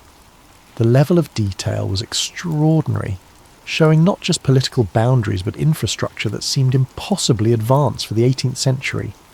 Intricate networks of canals connected major cities, while star-shaped fortifications dotted the landscape in perfectly geometric patterns. Strangest of all were the thin lines connecting these forts, labelled in the margin as energy conduits. The cartographer's signature was clearly visible in the bottom right corner, Aurelio van Kempt, Master Surveyor to His Imperial Majesty. Below the name was an elaborate seal featuring a double-headed eagle crowned with what appeared to be a stylized representation of the Aurora Borealis. Elian's hands trembled slightly as he photographed every inch of the map with his high-resolution camera. This was either an elaborate hoax or evidence of a civilization that had been completely erased from historical record. The implications were staggering. Dr. Marek. The voice startled him from his examination. Nadezhda Van, the archive's chief librarian, stood in the doorway. She was a woman in her 60s with silver hair pulled back in a severe bun and eyes that held depths of knowledge accumulated over decades of managing Estonia's historical treasures. Nadezhda, perfect timing. I need to ask you about something extraordinary I've just found. Elion carefully indicated the map without touching it directly. The older woman approached cautiously, her expression shifting from curiosity to concern as she examined the parchment. Her face paled noticeably as she read the title. "Where did you find this?" she asked quietly, glancing around as if ensuring they were alone. "Bottom drawer of the cabinet in M7. It was wrapped and hidden behind other documents." Elion studied her reaction. "Nadezhda, do you know something about this?" She was quiet for a long moment, her fingers nervously adjusting her glasses. "Dr. Marek, in 37 years of managing these archives, I have seen 3 similar documents. All of them disappeared within weeks of their discovery." "Disappeared? How does a historical document just disappear from a university archive?" "The same way that researchers who ask too many questions about certain topics suddenly find their funding cut or their access revoked." She moved closer, lowering her voice. "There are subjects that some very powerful people prefer remain buried. The topic of Tartaria is one of them." Elion felt a chill that had nothing to do with the basement's temperature. "Are you suggesting there's an active effort to suppress information about the civilization?" "I'm not suggesting anything. I'm telling you what I've observed." Nadezhda's eyes held a warning. "Dr. Penchev from Sofia University found a similar map in 2018. Within a month, his research was discredited, his university position terminated, and he suffered what his doctors called a complete nervous breakdown. Professor Martinez from Barcelona discovered references to Tartarian trade routes in 2020. Her laptop was stolen, her notes disappeared, and she received a generous offer to research medieval pottery instead." The weight of her words settled over Elion like a shroud. "What are you saying I should do?" "I'm saying you should be very careful about who you share this with. And I'm saying that if you're determined to investigate further, you should work quickly and quietly." She paused, studying his face. "But knowing you as I do, Doctor Marek, I suspect nothing I say will deter you from pursuing this." She was right. The map had ignited something in Elion that years of conventional research had never achieved. Here was a mystery that could rewrite history, and despite the warnings, he knew he had no choice but to follow where it led. "There's something else," Nadezhda said, reaching into her jacket pocket. She produced a small, worn business card. "If you're going to do this, you'll need help. Contact this person, tell her I sent you, and mention the Aurora Protocol." Elion examined the card. It bore only a name, Dr. Inez Calloway, and a phone number with a European prefix. Who is she? Someone who asks the same questions you're about to start asking. Someone who understands that history is written by the victors, and that the victors often have very good reasons for ensuring certain stories are never told. As Nadezhda left him alone with the map, Elion felt the familiar thrill of standing at the edge of a great discovery. But beneath that excitement ran an undercurrent of apprehension. He was about to embark on a journey that would challenge everything he thought he knew about the past, and based on Nadezhda's warnings, it was a journey that others had paid dearly for attempting. He carefully photographed the map one more time, securing the images on an encrypted drive. Then, with infinite care, he rewrapped the original and placed it in his briefcase. Whatever forces had worked to suppress knowledge of Tartaria, they were about to face a historian who had built his career on refusing to accept convenient lies. The hunt for the truth about the lost empire was about to begin. 3 days after discovering the map, Elion sat in his cluttered office surrounded by towers of books, printouts and photocopied documents. His initial research had yielded frustratingly little through conventional academic channels. References to Tartaria in mainstream historical texts were sparse and dismissive, typically describing it as a vague term used by medieval Europeans to refer to the vast, unknown regions beyond their borders. But the fringe sources told a different story entirely. Following a promising lead, Elion had tracked down the writings of Marcel Belloin, a Parisian architect whose work had been largely forgotten by mainstream historians. Belloin's journal, dated 1811, contained passages that made Elian's pulse quicken. The excavations beneath the Rue de Rivoli have revealed structures that challenge our understanding of Paris's development. We have found foundations of buildings that appear to predate known construction by centuries, yet their engineering surpasses our current capabilities. The metalwork shows evidence of techniques unknown to our modern smiths, and the stone construction displays our understanding of architectural principles that we are only beginning to rediscover. More intriguing still was Belloin's description of what he called the underground cities. It is as if entire urban centres lie buried beneath our modern Paris. The chambers we have uncovered show evidence of sophisticated power systems, with copper conduits running through the walls in patterns that suggest some form of energy distribution. Most remarkable are the domed structures, built from a single piece of stone so large and perfectly shaped that our contemporary methods could not duplicate the feat. Elian's search for more information about Belloin led him to a collection of photographs archived at the Bibliothèque Nationale. The images, dating from the late 1800s, showed excavation sites across Europe and even North America, where multi-storey buildings emerge from beneath meters of accumulated earth and debris. The photographs from St. Petersburg were particularly striking. They showed ornate Baroque facades partially buried in earth, with only the top floors visible above ground level. According to the accompanying documentation, city officials had dismissed this as the result of natural sedimentation over centuries. But Elian's trained eye noticed details that contradicted this explanation. The buildings showed no signs of gradual burial. Instead, they appeared to have been suddenly and uniformly covered, as if by a massive instantaneous event. Similar images from San Francisco told the same story.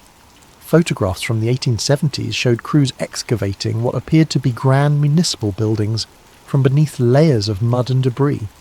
The official records described these as flood damage from the winter of 1861 to 62, but the scale and uniformity of the burial suggested something far more significant. As Elian compiled these images and accounts, a pattern began to emerge. Across different continents and cultures, the period between 1812 and 1816 had been marked by unusual weather, crop failures, and what historical records described as years of extraordinary atmospheric disturbance. The official explanation pointed to the eruption of Mount Tambora in 1815, but Elian began to suspect this was only part of a much larger story. The theory that began to crystallize was both elegant and terrifying in its implications. What if the early 19th century had witnessed not just a volcanic winter, but a global catastrophe that had literally buried an advanced civilization? What if the political upheavals of that era, the reshaping of Europe after Napoleon, the redrawing of territorial boundaries, the establishment of new governmental systems, had been not causes but effects of a much more fundamental transformation? The more Elian researched, the more evidence he found for what he began to think of as the Great Erasure. Maps from the early 1800s showed cities and regions that simply vanished from later cartographic records. Trade routes that had been established for centuries were suddenly abandoned. Technologies that had been documented in earlier periods were forgotten or dismissed as impossible. Most intriguing of all were the accounts of what contemporary sources described as mud floods.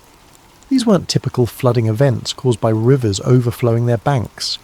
Instead, witnesses described sudden inundations of thick, viscous mud that appeared to come from the earth itself.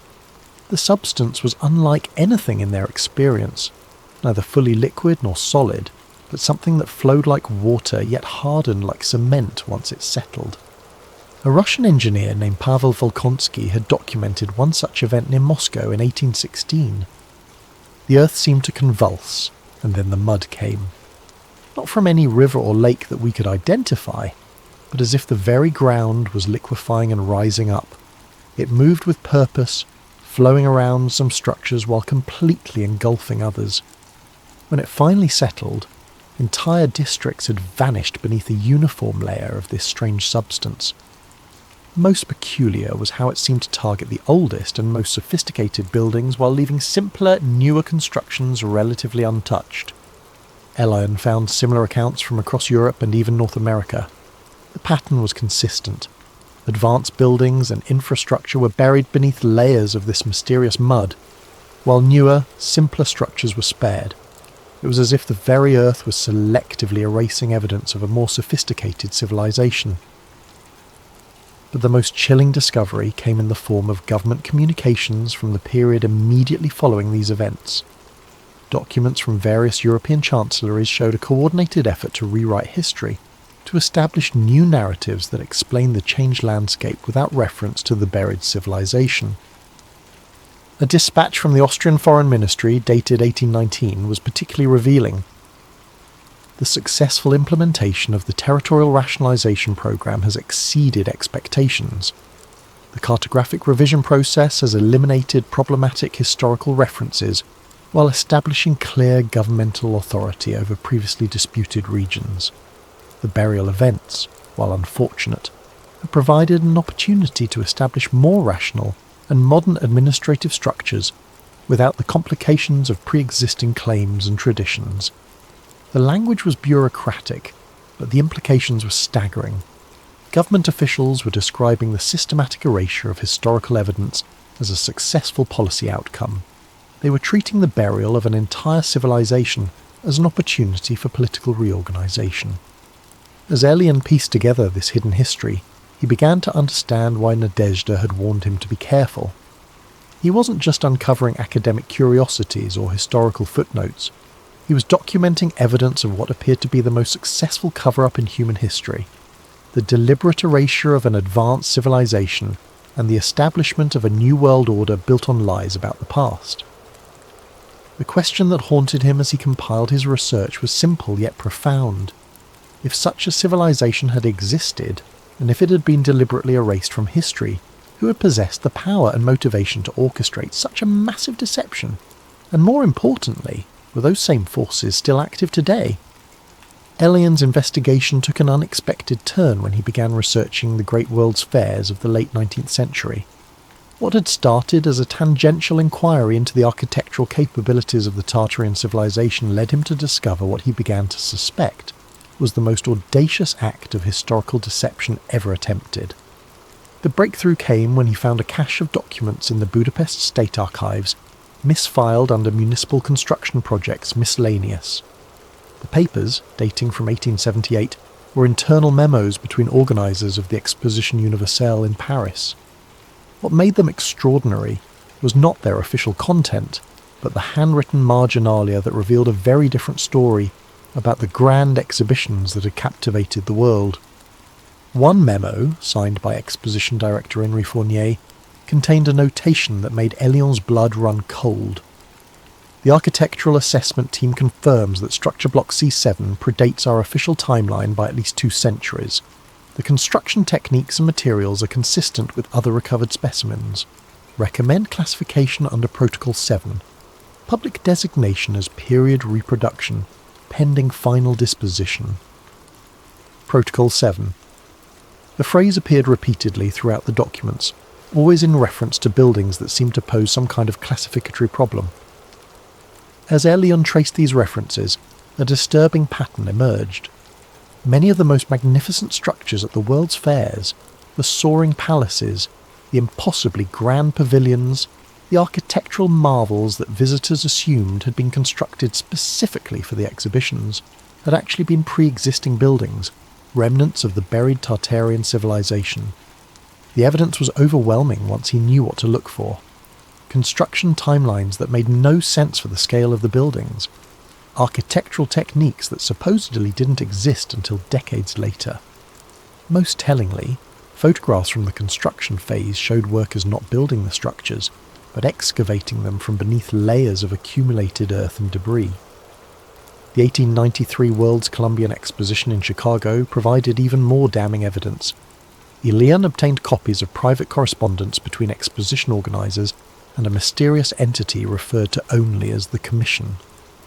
The letters, written in careful diplomatic language, revealed a systematic effort to repurpose discovered Tartarian architecture for the fair, while maintaining strict secrecy about the building's true origins. Daniel Burnham, the exposition's chief architect, had written to Commission Representative Marcus Whitmore. The structures in Grid Section 12 have been successfully integrated into the exposition design. Public documentation will reflect our architectural team's vision, as per established protocols. The advanced engineering principles observed in the original construction have been attributed to innovative American ingenuity. Several technical features have been deemed too sophisticated for public display and have been modified or concealed accordingly. But the most shocking discovery came in the form of a blueprint marked TRS Protocol Total Reimaging System, dated 1902 and bearing the insignia of what appeared to be a secret council operating under the auspices of the League of Nations. The document outlined a comprehensive program for managing architectural anomalies at international exhibitions. The TRS protocol was chillingly systematic. It provided detailed procedures for identifying and securing structures that predated official historical timelines, developing cover stories that attributed advanced engineering to contemporary innovation, managing information flow to prevent public recognition of technological inconsistencies, coordinating with media outlets to ensure appropriate narrative framing, planning for the systematic demolition of problematic structures following exhibitions. The protocol's introduction stated its purpose with bureaucratic clarity. The maintenance of historical coherence requires careful management of architectural evidence that might suggest technological capabilities inconsistent with established developmental timelines. The temporary nature of international exhibitions provides an ideal framework for public display of recovered structures, while maintaining narrative control through planned obsolescence. Elian realised he was looking at evidence of a decades-long campaign to display the remnants of Tartarian civilization to the public, while simultaneously concealing their true significance. The World's Fairs had been elaborate exercises in hiding truth in plain sight, allowing people to marvel at impossible architecture, while being told it represented the height of contemporary achievement. The scope of the deception was breathtaking. Fair after fair had featured buildings whose construction was supposedly cutting edge, yet which displayed engineering principles and artistic sophistication that wouldn't be officially discovered for decades. The public had been invited to celebrate human progress, while unknowingly viewing the remnants of a civilization that had been systematically erased from their history. But perhaps the most disturbing revelation came from a series of letters between commission agents and various government officials. The correspondence revealed that the demolition of these magnificent structures at the end of each fair wasn't just part of the normal clean-up process. It was a deliberate destruction of evidence. A telegram from Commission Director Jonathan Aldrich to Chicago Mayor Carter Harrison Sr., dated November 1893, was particularly chilling. Demolition of sections 7 through 12 must proceed according to accelerated timeline. Recent public inquiries regarding construction techniques require immediate evidence elimination. Standard fire protocols authorized if mechanical demolition proves insufficient. The Great Chicago Fire of 1871, Elian realized with growing horror, might not have been the accident historians had assumed. Coming just 2 years before the exposition, it had conveniently cleared vast areas of the city where Tartarian ruins might have been uncovered during normal urban development. The timing was too perfect, the scope too comprehensive to be mere coincidence. As Elian delved deeper into the archives, he found evidence that similar accidents had struck other cities where World's Fairs were planned. The Great Boston Fire of 1872, the Great Seattle Fire of 1889, the catastrophic fires that had swept through dozens of American cities in the late 19th century, all had occurred in areas where subsequent excavations for exposition construction had revealed impossible architecture. The pattern was clear. Discover Tartarian ruins, display them as contemporary marvels, then destroy the evidence and blame natural disasters for any inconvenient questions. It was a strategy that had been repeated across continents and decades, orchestrated by an organisation with the resources and influence to manipulate governments, media, and public perception on a global scale. But who was the Commission, and how had they managed to maintain such control over historical narrative for more than a century? The answer to that question would prove to be even more disturbing than the evidence of the cover-up itself. Dr. Elian Marrick's research took a decidedly more technical turn when he began investigating the mysterious energy conduits marked on the original Tartarian map. What he discovered challenged not only historical understanding but fundamental assumptions about technological development and the capabilities of pre-industrial civilizations. The breakthrough came through an unlikely source: Dr. Lev Oronov, a Russian electrical engineer whose posthumously published papers had been largely ignored by the academic community. Oronov had died in 1987, but his research notes, preserved in the archives of the Moscow Institute of Technology, contained observations that suddenly made perfect sense in the context of Elian's investigation. Oronov had spent the later years of his career studying what he called architectural anomalies in Russian Orthodox cathedrals and municipal buildings constructed before 1850. His notes described structural elements that seemed to have no purely architectural function, but showed characteristics consistent with advanced electrical engineering. The spires and towers of these structures, Oronov had written, show evidence of purposeful metal integration that cannot be explained by purely aesthetic or structural considerations. Copper and iron components are woven through the stonework in patterns that suggest deliberate electromagnetic design. Most significantly, many of these buildings show evidence of having been constructed around pre-existing metallic frameworks of extraordinary sophistication. Intrigued by these observations, Elian began examining photographs and architectural plans of buildings that had been constructed on sites where Tartarian ruins had been discovered. The pattern Oronov had identified became clear. These structures weren't just built on top of Tartarian foundations, they had been built around and incorporated Tartarian technology that the builders didn't fully understand. The star forts that appeared on the original map provided the most compelling evidence. These geometric structures, found across continents in locations that official history claimed had never been in contact with each other, all shared identical design principles. They were positioned at precise intervals that corresponded to what geologists called telluric currents, naturally occurring electrical phenomena that flowed through the Earth's crust. But more than just positioning, the forts themselves appeared to have been designed to interact with these currents. Ground-penetrating radar surveys, conducted by various geological teams over the years, had revealed that the star forts contained complex underground networks of metal conduits, crystalline chambers, and what appeared to be sophisticated resonance devices. Dr. Sarah Blackwood, a geophysicist at Cambridge, had published a paper in 2019 describing electromagnetic anomalies at star fort sites across Europe. Her findings, though published in a respected journal, had attracted little attention from the broader academic community. But reading her work in the context of Tartarian research, Elian realised she had documented evidence of a continent-spanning energy grid. The electromagnetic signatures at these sites, Blackwood had written, suggest the presence of artificial structures designed to harness and redirect naturally occurring electrical phenomena. The sophistication of the apparent design exceeds anything in contemporary technology.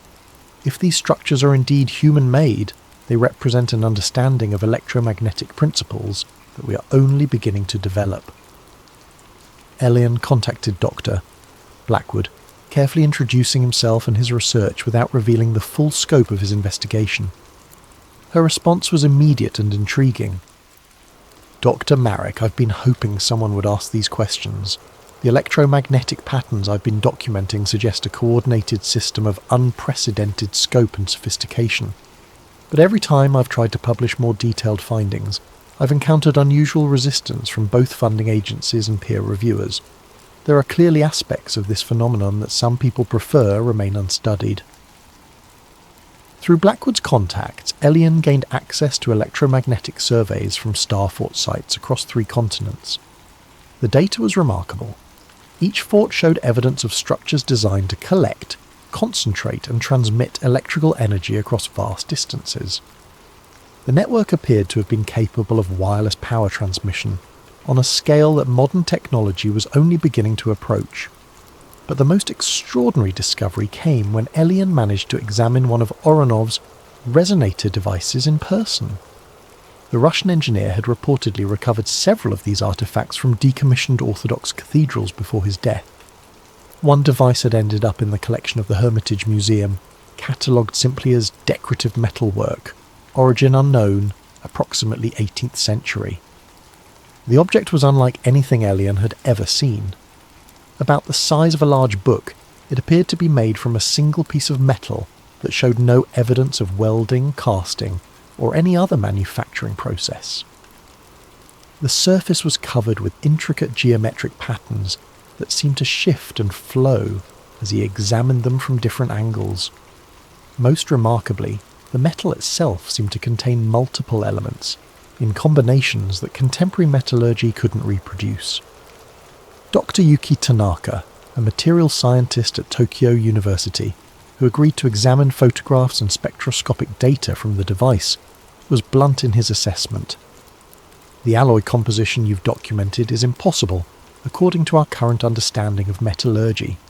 The elements appear to be bonded at a molecular level, in ways that our technology cannot achieve. The geometric patterns show evidence of precision manufacturing beyond our current capabilities.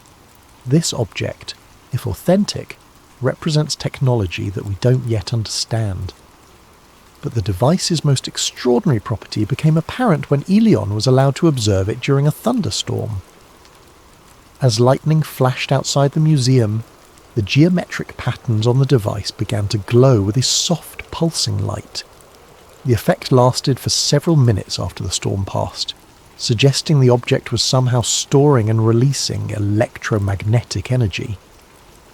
This led Elian to a stunning realization. The Tartarian civilization hadn't just been advanced in conventional terms.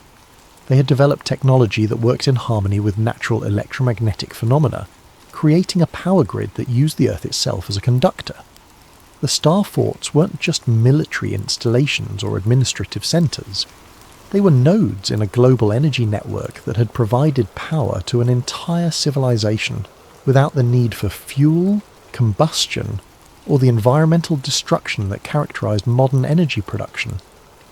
The implications were staggering. If such technology had existed and been deliberately suppressed, it represented not just historical fraud, but active sabotage of human technological development. Someone had chosen to bury free, clean energy technology in favour of systems that required centralised control and environmental exploitation. As Elian compiled his evidence, he began to understand why the Tartarian civilization had been so thoroughly erased from history. It wasn't just about political control or territorial claims. It was about maintaining a technological paradigm that ensured the dependence of populations on centralised authority. The Tartarian energy grid had represented something far more dangerous to establish power structures than advanced architecture or sophisticated governance. It had represented technological independence. The question that haunted Elian was whether any of this technology had survived the systematic destruction. If even fragments of the Tartarian energy system remained hidden or forgotten, they could revolutionise human civilization, but they could also represent an existential threat to every industry, government and power structure that depended on humanity's continued dependence on centralised controllable energy sources. The breakthrough that would either vindicate Elian's research or seal his fate came through an encrypted message from Dr. Inez Calloway, the mysterious contact Nadezhda had provided. After weeks of careful correspondence, building trust through the exchange of increasingly sensitive information, Calloway finally revealed why she had agreed to help him.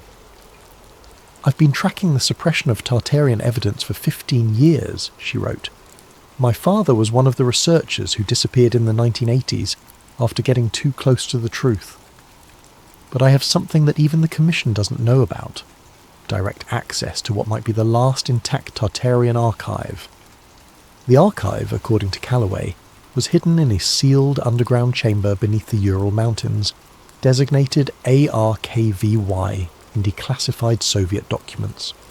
During the 1960s, Soviet mining operations had accidentally breached the chamber while excavating for a military installation.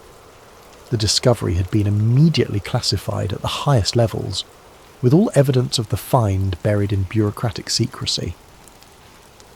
But Calloway's father, Dr. James Calloway, had been part of the original investigative team. Before his disappearance, he had managed to document the chamber's location and create detailed maps of its contents. Those maps had been Inez's inheritance and her obsession for the past decade and a half.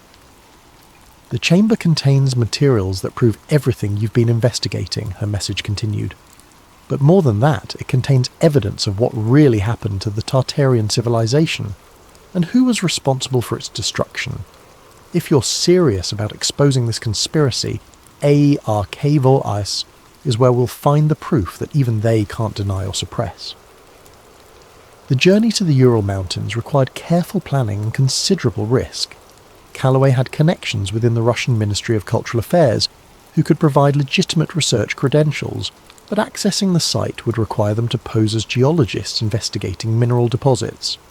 The slightest suspicion would result in immediate arrest and detention, with no guarantee that either of them would ever be seen again. Elian knew he was crossing a line from which there would be no return, but the evidence he had compiled over the past months painted a picture so significant and so thoroughly suppressed that he felt morally obligated to pursue the truth regardless of personal risk. The chamber itself was accessible through a maintenance tunnel in the abandoned Seveny mining complex, about 200 kilometres northeast of Yekaterinburg. Calloway's contact, a regional mining supervisor named Viktor Petrov, agreed to provide access in exchange for a substantial bribe and absolute assurance that his involvement would never be revealed. The descent into Arc 6 took place on a frigid November night, with temperatures dropping well below freezing and a brutal wind howling across the Ural peaks.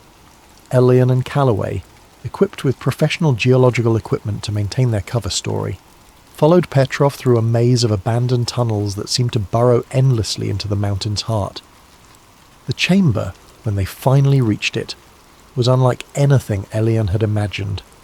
The space was vast, easily the size of a cathedral, carved from living rock with a precision that suggested advanced tools and engineering knowledge. But it was the contents that took his breath away. The walls were lined with metal shelving that held thousands of books, scrolls, maps and documents, all preserved in the mountain's stable, cool environment. "My God," Calloway whispered, her voice echoing in the enormous space. "It's all still here." The materials they examined over the next several hours painted a picture of the Tartarian civilization that exceeded even Elian's most optimistic theories. The preserved manuscripts described a global society based on principles of technological harmony with natural systems, sustainable resource management, and decentralized governance that eliminated the need for oppressive central authority. One volume, bound in a material that felt like leather but showed no signs of age despite apparent centuries of existence, contained detailed schematics for the energy grid system. The technology was elegant in its simplicity, yet sophisticated beyond contemporary understanding. The Tartarians had developed methods for tapping into the Earth's natural electromagnetic field, storing that energy in crystalline matrices, and distributing it through networks of conducting materials embedded in architectural structures.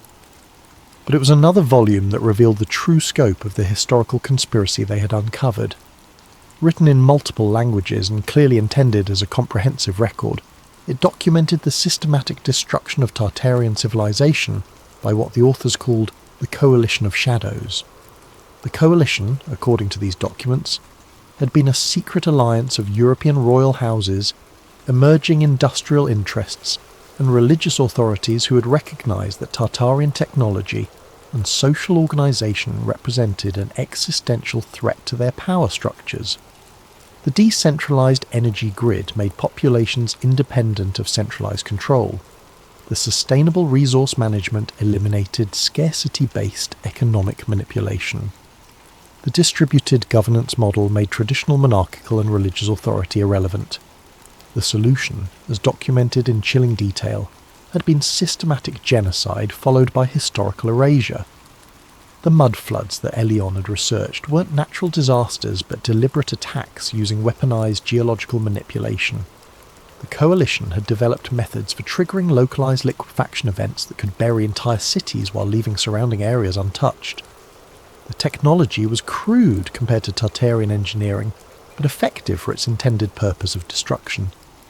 The final entry in the record, dated according to the Tartarian calendar as year 7412, approximately 1816 in the Gregorian system, was written in a shaking hand that suggested its author was among the last survivors. The coalition's final assault has succeeded where years of conventional warfare failed. Our cities lie buried, our people scattered or murdered, our knowledge suppressed. But the Earth remembers what they have destroyed, and the stars still sing the frequencies of our power grid. We did not vanish, we were buried. But the Earth remembers, and someday someone will listen to what it has to tell them. As Elion photographed page after page of evidence, he realized he was documenting not just historical fraud, but active crimes against humanity that had continued for centuries.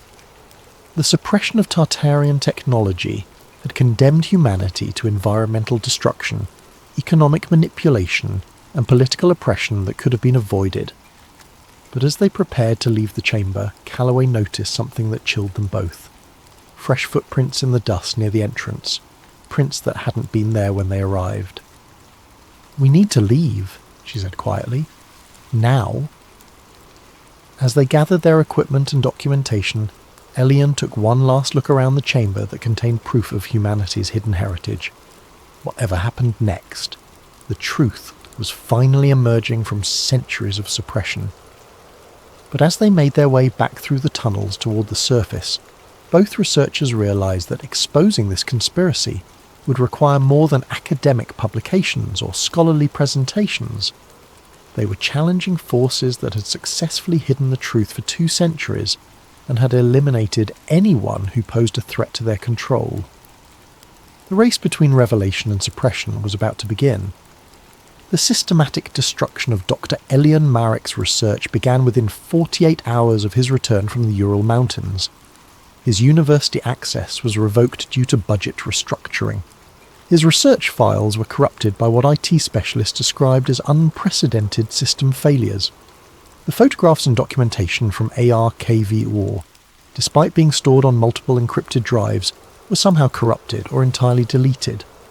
By the end of the week, Interpol had issued a warrant for Marek's arrest on charges of illegal border crossing and theft of Russian cultural artifacts.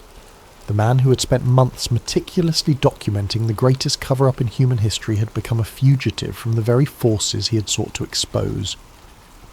Dr. Inez Calloway managed to evade the initial dragnet, but her communications with Elion were being monitored.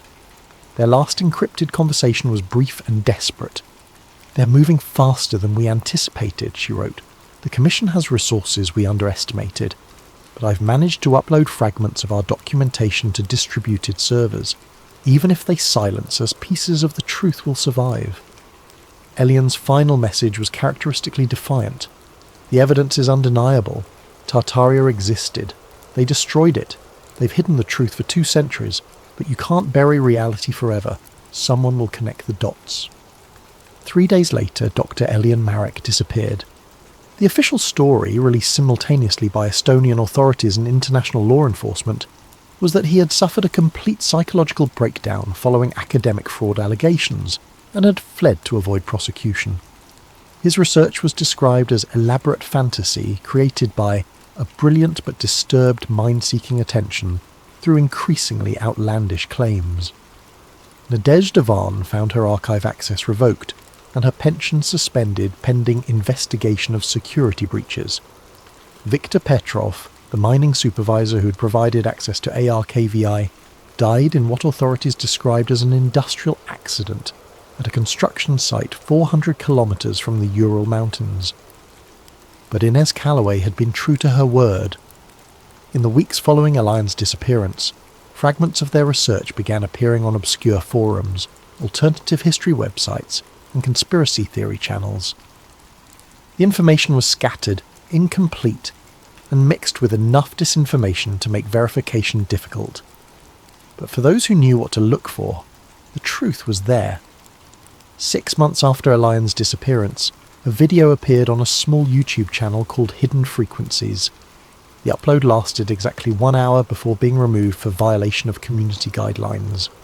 But in that hour, tens of thousands of viewers watched grainy footage of the ARKVI chamber, saw photographs of impossible architecture from the world's fairs, and heard a distorted voice reading passages from Tartarian manuscripts. The voice was unmistakably Elion Marek's, though electronically altered to mask its source. They want you to believe that human civilization developed slowly, painfully, through centuries of gradual progress. They want you to accept that environmental destruction, economic inequality, and technological dependence are inevitable prices of advancement. But that's a lie designed to keep you from asking the most dangerous question of all. What if there was another way? The video continued with systematic presentation of evidence that the mainstream academic world had dismissed or ignored. Star forts aligned with electromagnetic grid patterns. World's Fair buildings that couldn't have been constructed with period technology. Government documents describing the systematic suppression of historical evidence. And finally, footage from AR cave rulers showing shelves of preserved manuscripts that proved an advanced civilization had been deliberately erased from human memory. "You're not supposed to ask about Tartaria," the distorted voice concluded, "but the ruins are still standing, hidden in plain sight. The energy grid still pulses beneath our feet, waiting for someone to remember how to listen. They buried our past, but they couldn't kill the truth. Just look up at the impossible architecture they claim was built by primitive peoples. Then look deeper and ask yourself why they're so desperate to keep you from remembering what we once were." The video's final frame showed coordinates for locations around the world where Tartarian structures could still be found by those willing to look beyond official explanations. Within minutes of the video's removal, mirrors began appearing on alternative platforms. The coordinates led investigators to sites in Russia, China, Europe, and North America, where unexplained architecture displayed the characteristic signs of Tartarian engineering. Ground-penetrating radar revealed the telltale signatures of buried buildings and technological infrastructure. A grassroots movement began to emerge. Independent researchers, amateur archaeologists, and curious citizens started documenting anomalies in their local areas. They found star forts that appeared on no official maps. They discovered buildings whose construction techniques exceeded the supposed capabilities of their historical periods. They identified electromagnetic anomalies that suggested the remnants of a vast energy grid still lay dormant beneath the Earth. The Commission's response was swift but increasingly ineffective. They could suppress individual researchers and control mainstream academic institutions, but they couldn't stop the distributed investigation that was emerging across the internet. Too many people had seen the evidence. Too many questions were being asked. The carefully maintained narrative of human history was beginning to crack. Dr. Sarah Blackwood, the Cambridge geophysicist who had documented electromagnetic anomalies at starfort sites, received an unexpected research grant from an anonymous foundation. Her new project officially studied geological electrical phenomena, but her real work involved mapping the remnants of the Tartarian energy grid. She found that substantial portions of the network remained intact, buried but functional, waiting for someone to understand how to reactivate it. In Moscow, a programmer named Alexei Volkov claimed to have detected unusual electromagnetic signals emanating from beneath the city.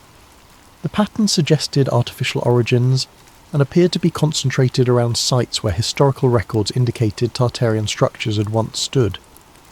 When he attempted to publish his findings, his data was confiscated and he was warned to cease his research. But copies of his work had already been distributed to researchers around the world. Similar discoveries were being made on every continent. The evidence was becoming too widespread, too well documented, and too compelling for traditional suppression methods to contain. The truth about Tartaria was emerging not through academic channels or official announcements, but through a distributed network of investigators who refused to accept convenient lies about humanity's past. The final piece of Elane's legacy emerged 1 year after his disappearance. A package arrived at the offices of 17 major news organisations simultaneously, containing comprehensive documentation of the Tartarian conspiracy. The evidence was overwhelming. Government memos describing historical suppression, photographs of impossible architecture, technical specifications for technologies that officially didn't exist, and testimonies from researchers who had been silenced or eliminated for asking inconvenient questions. Most mainstream outlets buried the story or dismissed it as elaborate hoax. but several independent journalists began investigating the claims, and their findings corroborated the essential elements of Elian's research. The systematic suppression of Tartarian history was real. Advanced technology had been deliberately hidden from humanity. A shadow organisation had spent centuries controlling human development by concealing evidence of what civilization could achieve. As this final transmission reaches you, the truth about Tartaria is spreading faster than the forces of suppression can contain it.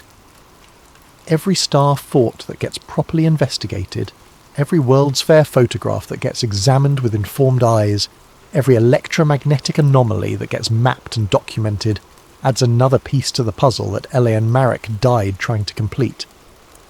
The forgotten cartographer may have disappeared, but his map to humanity's hidden heritage remains.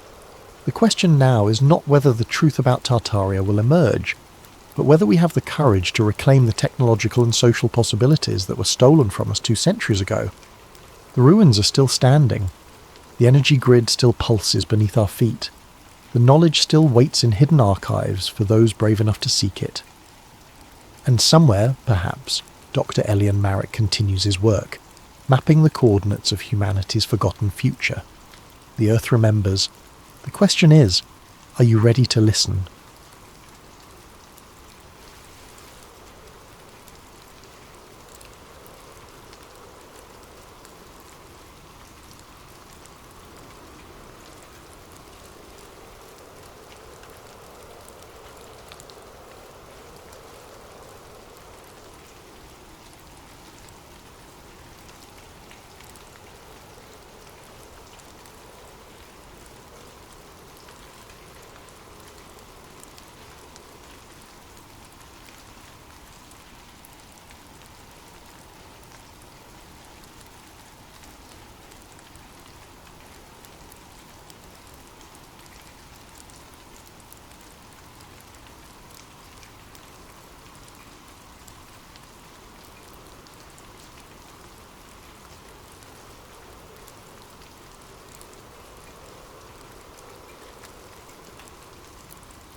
Hello there, fellow truth seekers and curious minds.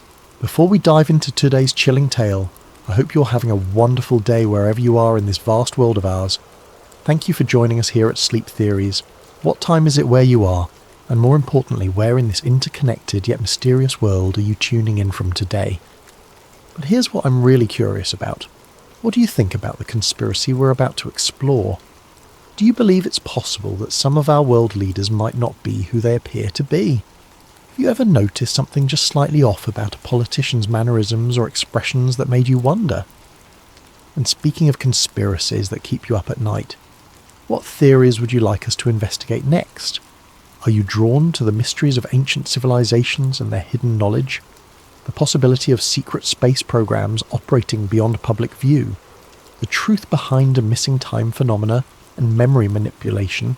Or perhaps something closer to home? The real story behind social media algorithms and their influence on human behaviour? If you find yourself drawn to stories that peel back the layers of reality and question the official narratives we're fed daily, then you've found your home.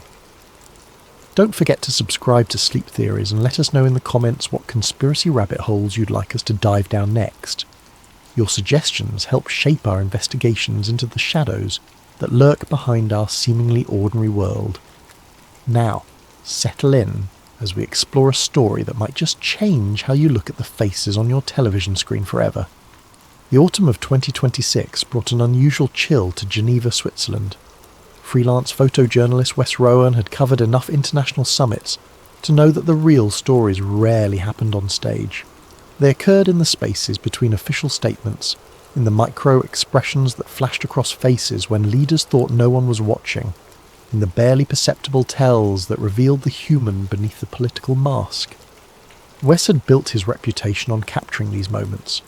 His high-resolution Canon R5 Mark III, equipped with a 400mm telephoto lens, could freeze time at 1/8,000th of a second, revealing details that the human eye would miss in real-time motion.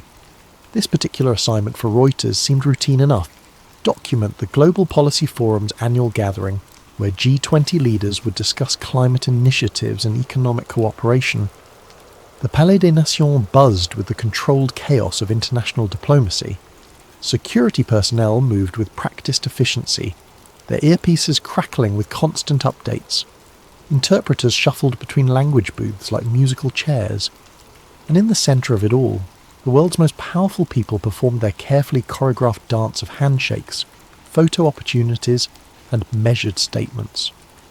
Wes positioned himself in the designated press area, his camera tracking Chancellor Anneliese Breuer of Germany as she approached the podium for her keynote address on renewable energy partnerships. Breuer had always been one of his favourite subjects to photograph. Her expressions were genuine, unguarded in a way that made for compelling imagery. She possessed an authenticity that seemed increasingly rare among world leaders. As Breuer began speaking about carbon neutrality targets, Wes's finger worked the shutter with rhythmic precision. Click, click, click. Each frame captured at full resolution, preserving every detail of her face, every subtle shift in expression. He particularly focused on her eyes, those clear blue orbs that seemed to convey more sincerity than her words ever could. It was during a pause in her speech as she reached for her water glass that Wes noticed something peculiar. Through his viewfinder, Brewer's left eye appeared distinctly different from her right. Not just in the way that everyone's eyes are slightly asymmetrical, but fundamentally different in colour. Her right eye maintained its characteristic blue, but her left eye appeared distinctly hazel, almost brown in certain light. Wes blinked hard, assuming it was a trick of the lighting or perhaps a reflection from the stage equipment. He adjusted his camera settings and continued shooting, but the discrepancy persisted. He'd photographed Breuer dozens of times over the past 5 years, and her eyes had always been unmistakably blue. Matching blue. The rest of the summit proceeded without incident. Leaders posed for their obligatory group photos, signed ceremonial agreements, and delivered their prepared statements to a world that had grown increasingly sceptical of political promises. Wes captured it all with professional detachment, but his mind kept returning to those mismatched eyes. Back in his hotel room that evening, Wes connected his camera to his laptop and began the meticulous process of sorting through the day's shots. He used professional photo editing software that could magnify images to incredible detail without losing clarity. When he reached the photos of Chancellor Breuer, he immediately zoomed in on her face. The discrepancy was undeniable. In some shots, both eyes appeared blue.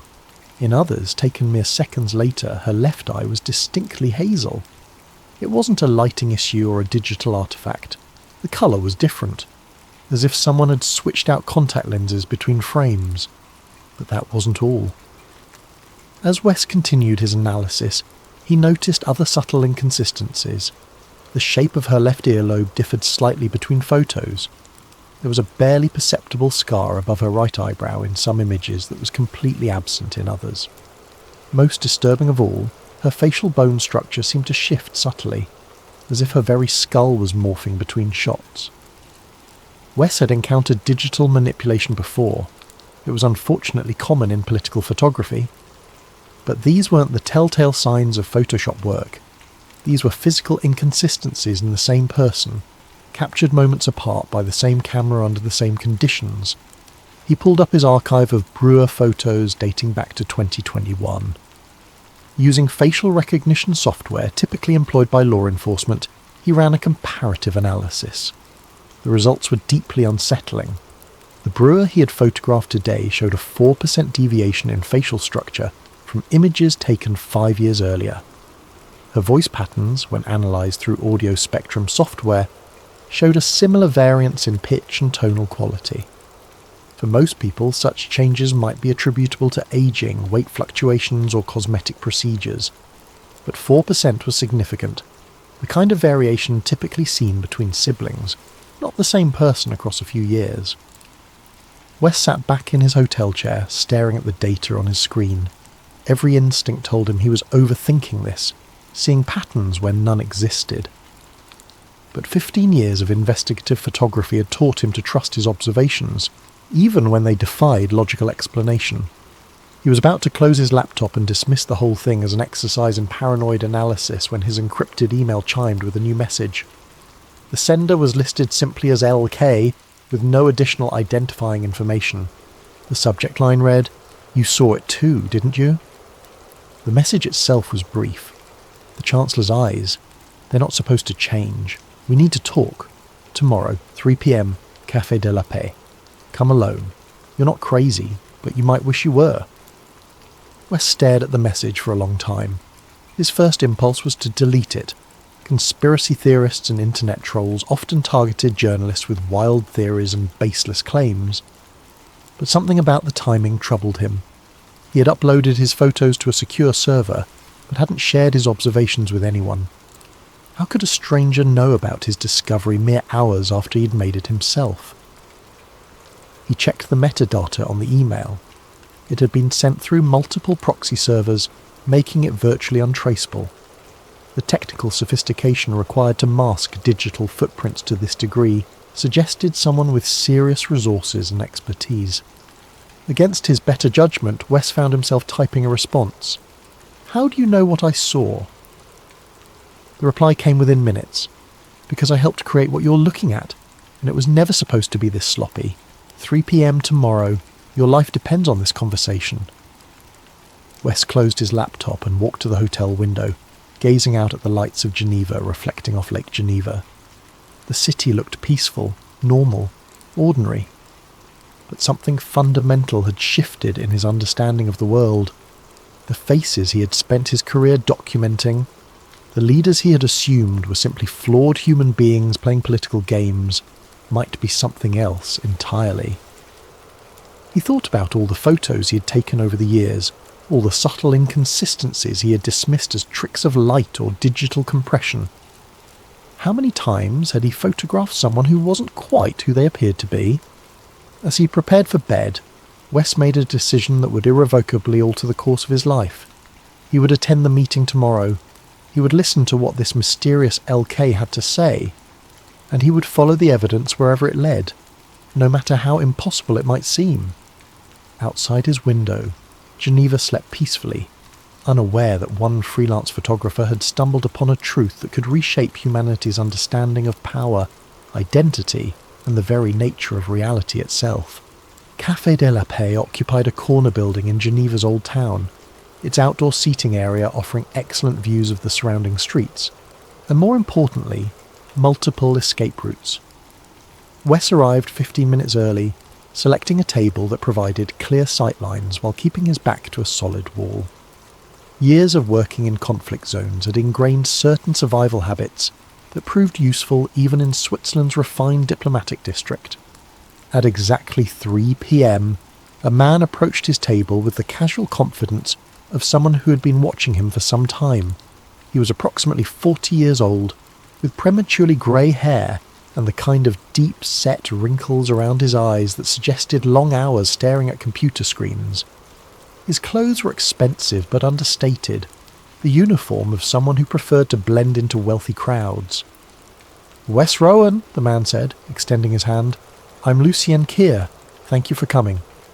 They shook hands, and Wes noted the calluses on Lucien's fingertips, the mark of someone who spent considerable time typing on keyboards.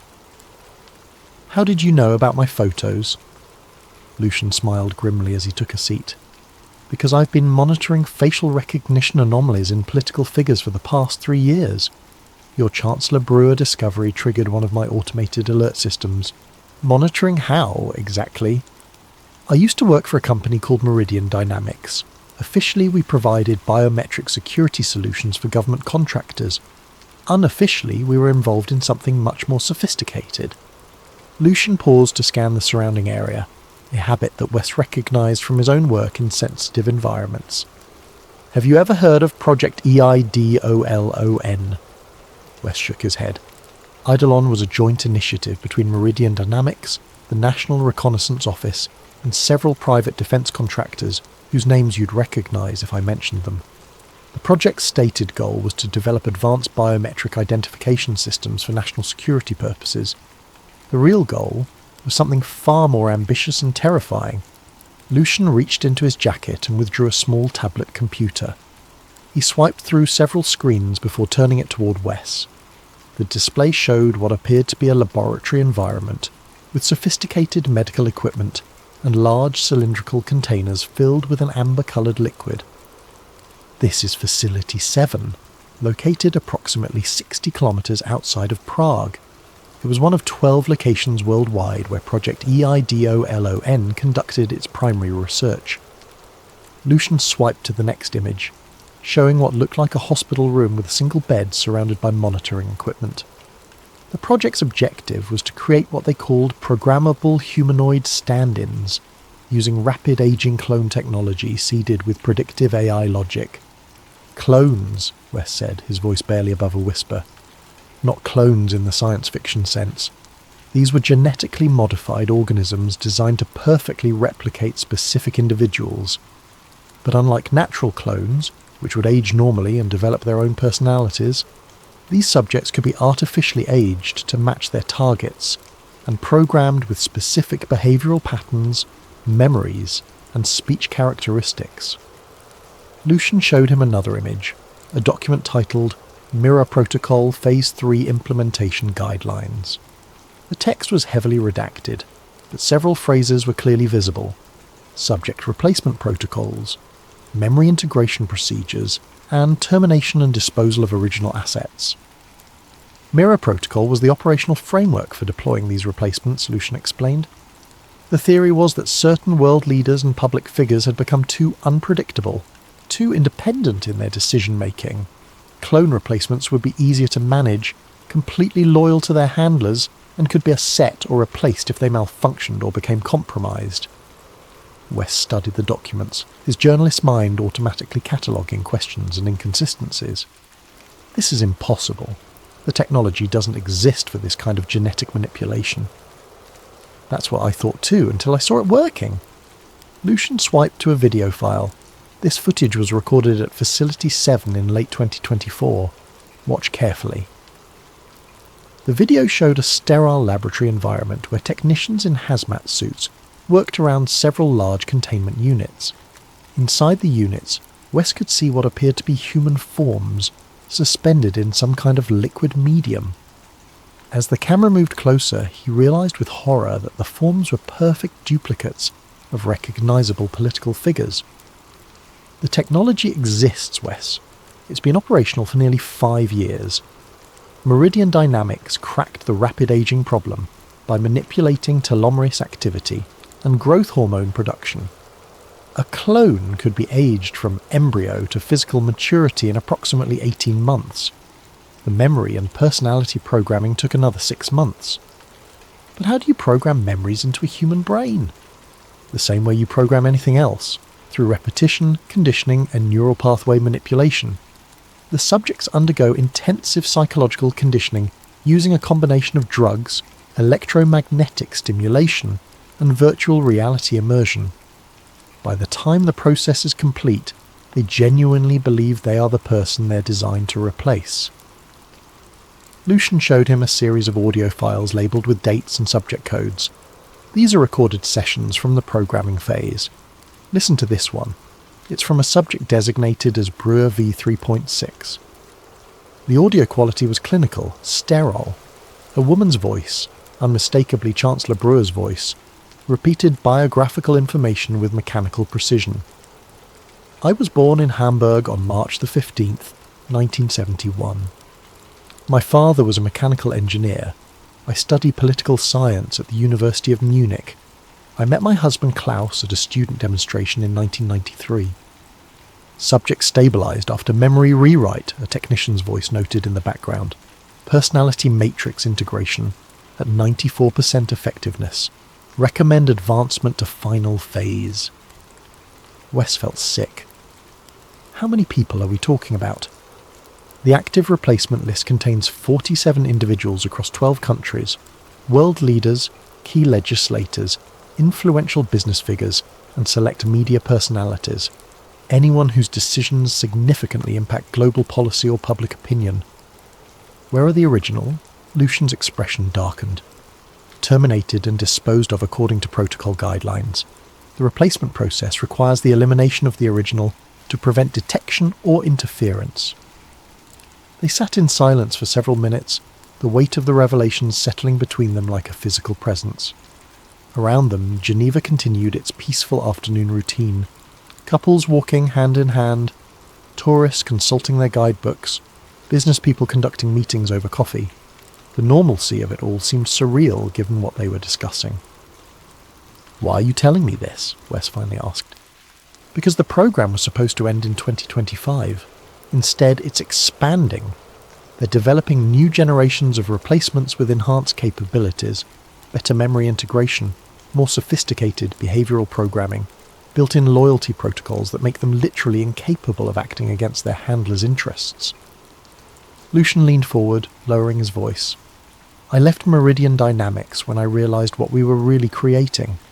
Not just political puppets, but the complete subversion of democratic governance. Every major policy decision, every international agreement, every crisis response. It's all being orchestrated by a small group of people controlling an army of programmable humans. How do I know you're telling the truth? Because you've already seen the evidence with your own eyes. Chancellor Brewer's inconsistencies aren't random. They're malfunctions. The replacement technology isn't perfect. Sometimes the programming glitches. Sometimes the physical modifications don't hold up under stress. Sometimes the memory integration fails and original personality fragments surface." Lucian slid a small USB drive across the table. "This contains everything I was able to extract from Meridian's servers before I disappeared. Laboratory logs, replacement schedules, disposal records, technical specifications, financial records. It's enough to expose the entire operation, but only if you're willing to risk everything to tell the story." Wes pocketed the drive without hesitation. "What happened to you after you left Meridian?" "Officially, I died in a car accident in Belgium 6 months ago. Unofficially, I've been living under assumed identities, monitoring the program's expansion and documenting evidence. They think I'm dead, which gives me a certain freedom of movement, but it also means I can never return to my old life. And now you're trusting me with information that could get us both killed. I'm trusting you because you're a journalist with a reputation for integrity, and because you've already seen too much to simply walk away. The Chancellor's eyes were just the beginning, Wes. Once you know what to look for, you'll start seeing the inconsistencies everywhere." Lucian stood to leave, but paused before walking away. "There's something else you should know. The replacement program isn't just about political control. It's a test run for something much larger. They're developing the technology to replace anyone, anywhere, for any reason. Today it's world leaders. Tomorrow it could be judges, generals, corporate executives, journalists who ask too many questions." "How do I contact you?" "You don't. If I need to reach you, I will. But Wes, be very careful about who you trust with this information. The people running Mirror Protocol have spent billions of dollars and killed dozens of people to keep it secret. They won't hesitate to add one more name to their disposal list." With that, Lucian walked away, disappearing into the afternoon crowd with the practiced ease of someone who had spent months perfecting the art of invisibility. Wes remained at the cafe for another hour, ostensibly finishing his coffee but actually processing everything he had learned. The USB drive in his pocket felt like it weighed 1,000 pounds. He had built his career on exposing truth, but never had the truth carried such potentially catastrophic implications. As the sun began to set over Geneva, Wes made a decision that would define the remainder of his life. However long that might be, he would investigate every lead, examine every piece of evidence, and follow the story wherever it led, even if it led to his own destruction. The war for truth had begun, and Wes Rowan was now a soldier whether he wanted to be or not. The train to Brussels cut through the European countryside at nearly 200 kilometres per hour, but Wes's mind was moving even faster. He had spent the previous night in his Geneva hotel room, meticulously examining the contents of Lucian's USB drive. What he found was a digital treasure trove of evidence so comprehensive and damning that it challenged his fundamental understanding of reality. The drive contained thousands of files organised into folders labelled with clinical precision, subject profiles, replacement schedules, termination records, technical specifications, and most disturbingly, expansion phase planning. Each folder revealed another layer of the mirror protocol's scope and sophistication. The subject profiles folder contained detailed dossiers on 47 individuals across 12 countries. Each profile included extensive biological data, psychological assessments, behavioural analysis, and what appeared to be compatibility ratings for replacement procedures. Chancellor Brewer's file was particularly thorough, containing 5 years of surveillance data, medical records obtained through unknown means, and detailed notes on her personality quirks and speech patterns. One document that particularly caught Wes's attention was titled Replacement Assessment, Prime Minister Jae Lim, South Korea. The file noted several performance inconsistencies in recent public appearances and recommended immediate technical evaluation and potential redeployment. This led Wes to his current destination, a specialised photo archive facility in Brussels that maintained original, unedited footage of major international events. If Lim was indeed a replacement showing signs of malfunction, there might be evidence in the raw video files that news organisations never saw. The Archive of International Documentation occupied a nondescript building in Brussels' European Quarter, close enough to EU institutions to be convenient for researchers, but far enough away to avoid the tourist crowds. Wes had cultivated a relationship with the facility's director, Dr. Marie Vandenberg, during his coverage of various EU summits over the years. Wes, Dr. Vandenberg greeted him warmly as he entered the climate-controlled reception area. What brings you to our little vault of history? I'm researching inconsistencies in political communications, Wes explained, which was technically true. Specifically, I'm looking for unedited footage of Prime Minister Lim's recent UN appearances, the high-resolution stuff that never makes it to broadcast. Dr. Vandenberg led him through a maze of corridors lined with servers and digital storage systems. The UN sessions from last month? Yes, we have everything. Multiple camera angles, complete audio feeds, even the raw satellite feeds from various news networks. What kind of inconsistencies are you investigating? Speech synchronization issues mostly. There have been some questions about the quality of simultaneous translation services. They entered a viewing room equipped with professional-grade monitors and editing equipment. Dr. Vandenberg accessed the archive's database and pulled up the relevant files. Here we are, PM Lim's address to the General Assembly on climate financing. 3 hours of footage from 7 different camera angles, all at 8K resolution. As Dr. Vandenberg left him to work, Wes began his analysis with the systematic approach of someone who had spent years detecting digital manipulation and propaganda techniques. He started with wide shots to establish baseline behaviour, then moved to close-ups to examine facial expressions and lip-sync accuracy. Within the first 30 minutes he found what he was looking for. During a passionate segment of Lim's speech about renewable energy investments, Wes noticed that the Prime Minister's lip movements were subtly but consistently out of sync with the audio track. It wasn't the typical delay associated with satellite transmission or broadcast processing. This was a fundamental mismatch between what was being said and what the speaker's mouth was doing. Using professional audio analysis software, Wes isolated Lim's voice and compared it to recordings from earlier speeches dating back to 2022. The vocal patterns showed significant variations in pitch, cadence, and pronunciation of certain phonemes. Most telling was the fact that Lim's current speech patterns showed a slight but consistent American accent when pronouncing English words, something that had never been present in his earlier addresses. But the most damning evidence came when Wes examined the footage frame by frame during a moment when Lim paused to drink water. For exactly 2.7 seconds, the Prime Minister's face went completely blank, not the normal expression of someone taking a drink, but a vacant, almost mechanical emptiness that suggested the complete absence of conscious thought. Wes saved the relevant clips and began searching for more examples. Over the next 4 hours, he identified 17 separate instances where Lim's behaviour deviated from normal human patterns. Micro-expressions that lasted too long, eye movements that followed geometric rather than natural patterns, and moments of absolute stillness that no living person could maintain. As he prepared to leave the archive, Dr. Vandenberg returned to check on his progress. "Find what you were looking for?" "More than I bargained for," Wes replied honestly. "Marie, hypothetically speaking, if someone wanted to digitally replace a person in a live video footage, would it be possible to do it seamlessly? With current deepfake technology, absolutely, but there would always be telltale signs for someone who knew what to look for. Why do you ask?" "Just curious about the state of the art. Thanks for your help today." Driving back toward his hotel, Wes's phone buzzed with a text message from an unknown number. Coordinates 50.0755 degrees north, 14.4378 degrees east.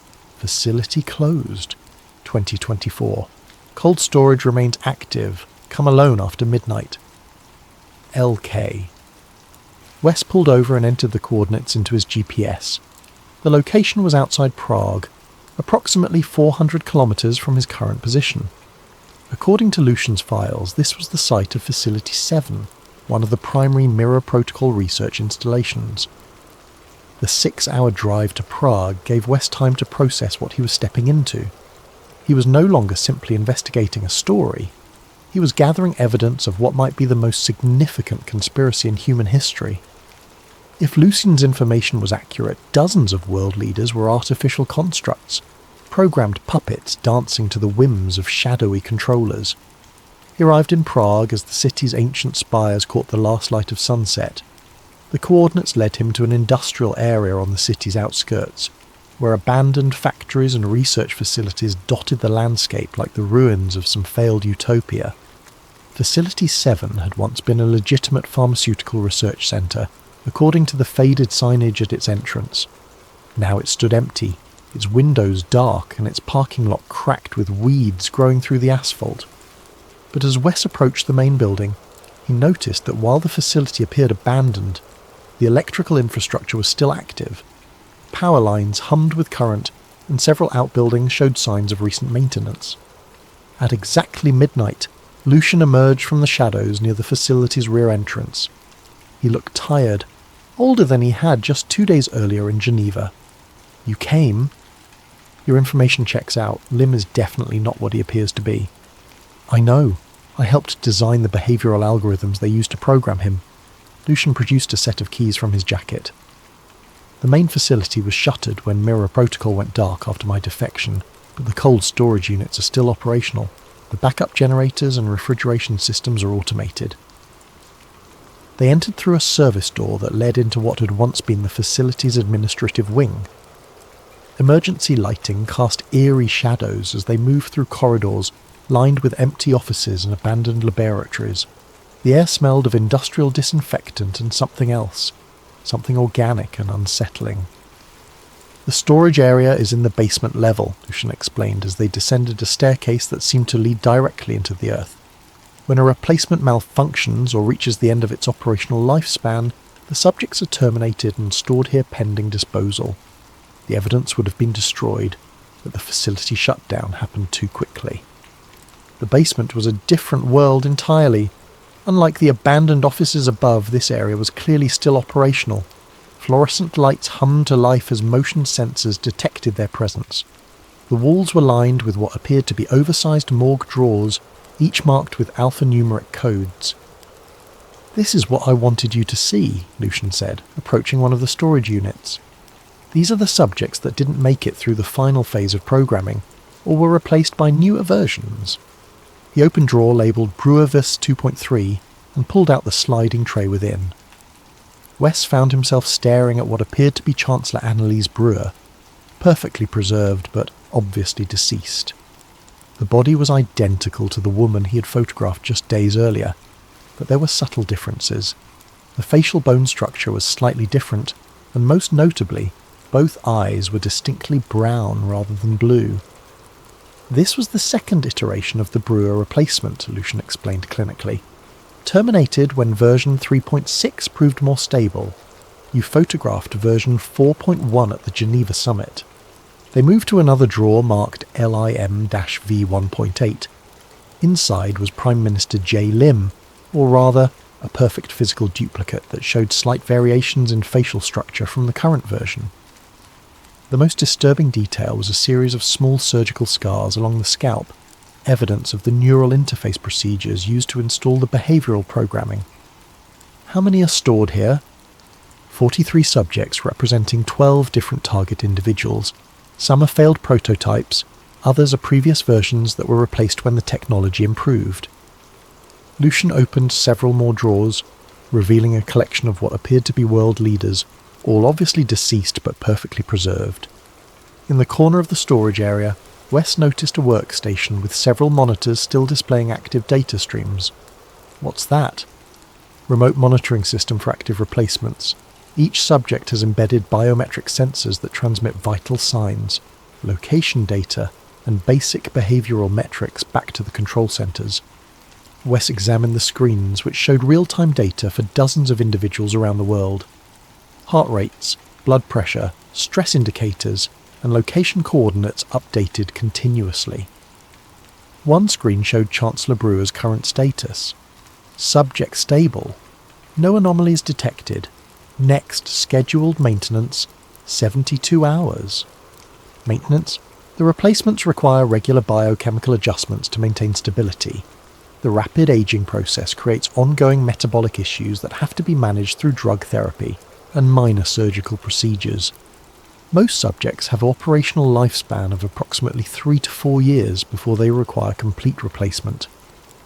As Wes photographed the evidence with his camera, he noticed an audio log system still recording and archiving data. He activated the playback function and selected a recent entry. A technician's voice filled the storage area. Subject Lim V 2.1 showing significant behavioural drift. Speech patterns deviating from baseline parameters. Recommend immediate recall and replacement with V 2.2. PR department notified to adjust media cycle to explain temporary absence. The implications were staggering. Not only were world leaders being replaced with programmable duplicates, but the entire international media apparatus was apparently coordinated to cover up the replacement process. "Wes," Lucian said urgently, "we need to leave. I'm picking up security system alerts. Someone knows we're here." As they prepared to exit the facility, Wes grabbed several files from the workstation and downloaded as much data as possible onto portable drives. Whatever happened next, he was determined to ensure this evidence survived. But as they reached the surface level and prepared to leave the building, Wes realised that their investigation had attracted the attention of forces far more dangerous than he had imagined. The war for truth was about to become very personal indeed. The safe house in Vienna was nothing special. A modest apartment in the city's 15th district, furnished with the kind of generic furniture found in short-term rentals worldwide. But for Wes, it represented a temporary refuge where he could process the evidence he had gathered and plan his next moves without constantly looking over his shoulder. 3 days had passed since the Prague facility raid, and Lucian had gone silent again. Their escape from Facility 7 had been uncomfortably close.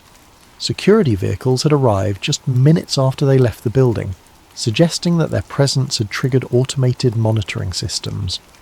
Now Wes was on his own, sitting in front of 3 laptops and surrounded by printed documents, trying to construct a narrative that would be both believable and devastating. The evidence was overwhelming but circumstantial. Photographs of identical corpses, audio recordings of technical discussions, and digital files could all potentially be dismissed as sophisticated hoaxes. What Wes needed was human testimony, someone who could provide first-hand witness to the replacement process. That led him to begin investigating the families and close associates of the suspected replacement subjects. If world leaders were being systematically murdered and replaced, Surely someone close to them would have noticed changes in personality, behaviour, or intimate details that even the most sophisticated programming couldn't replicate.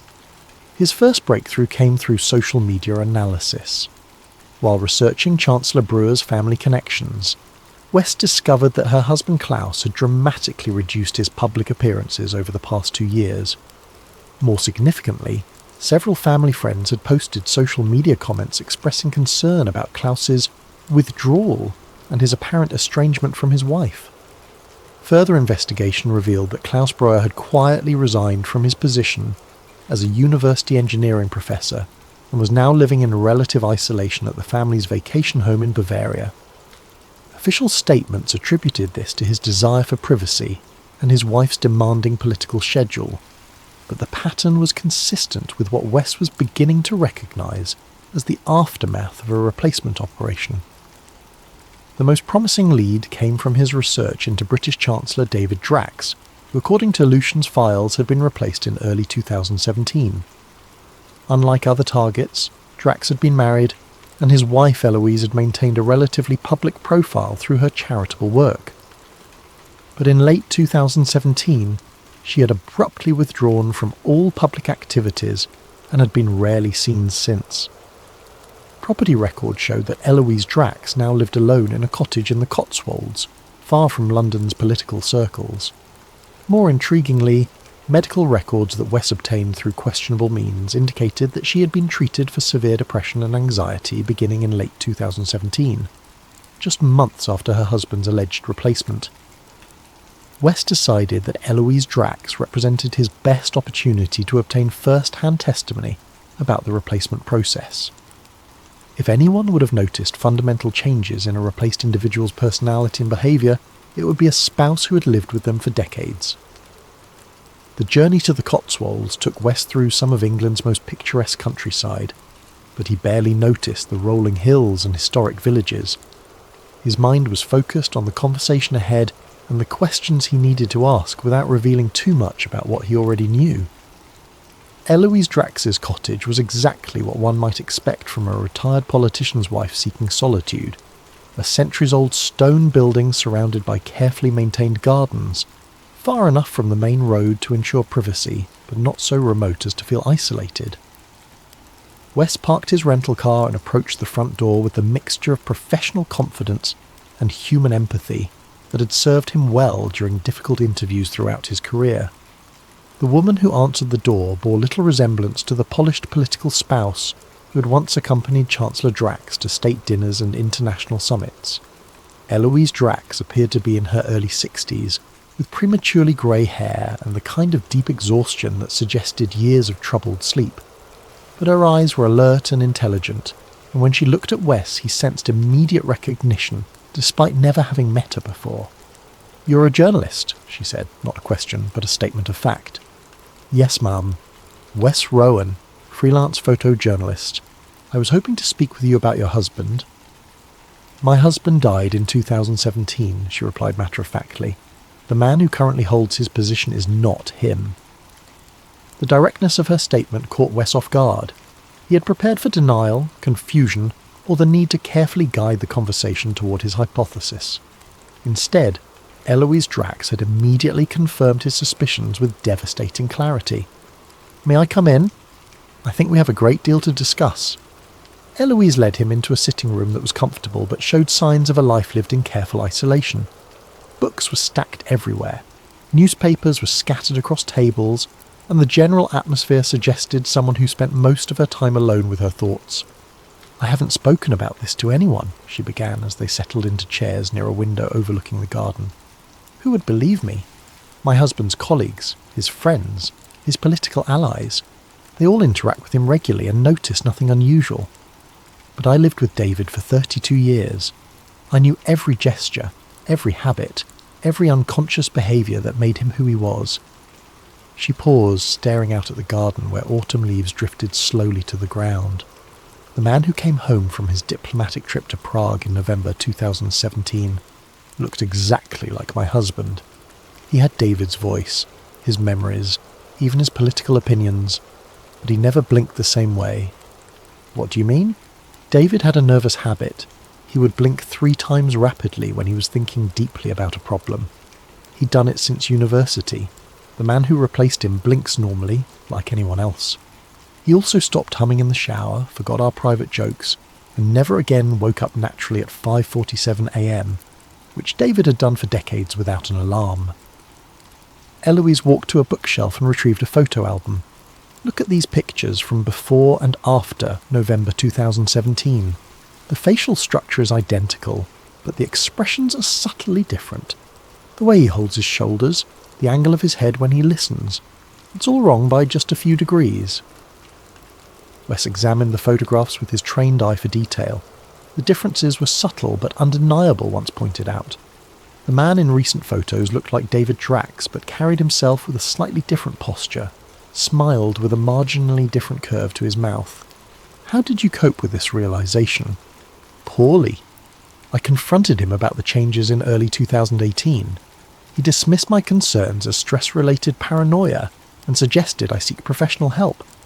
When I persisted, he became someone I'd never seen before. Cold, calculating, almost mechanical in his responses. That's when I knew, with absolute certainty, that my husband was gone. Did you ever try to expose this publicly? Of course. I contacted journalists, investigators, even intelligence contacts David had introduced me to over the years.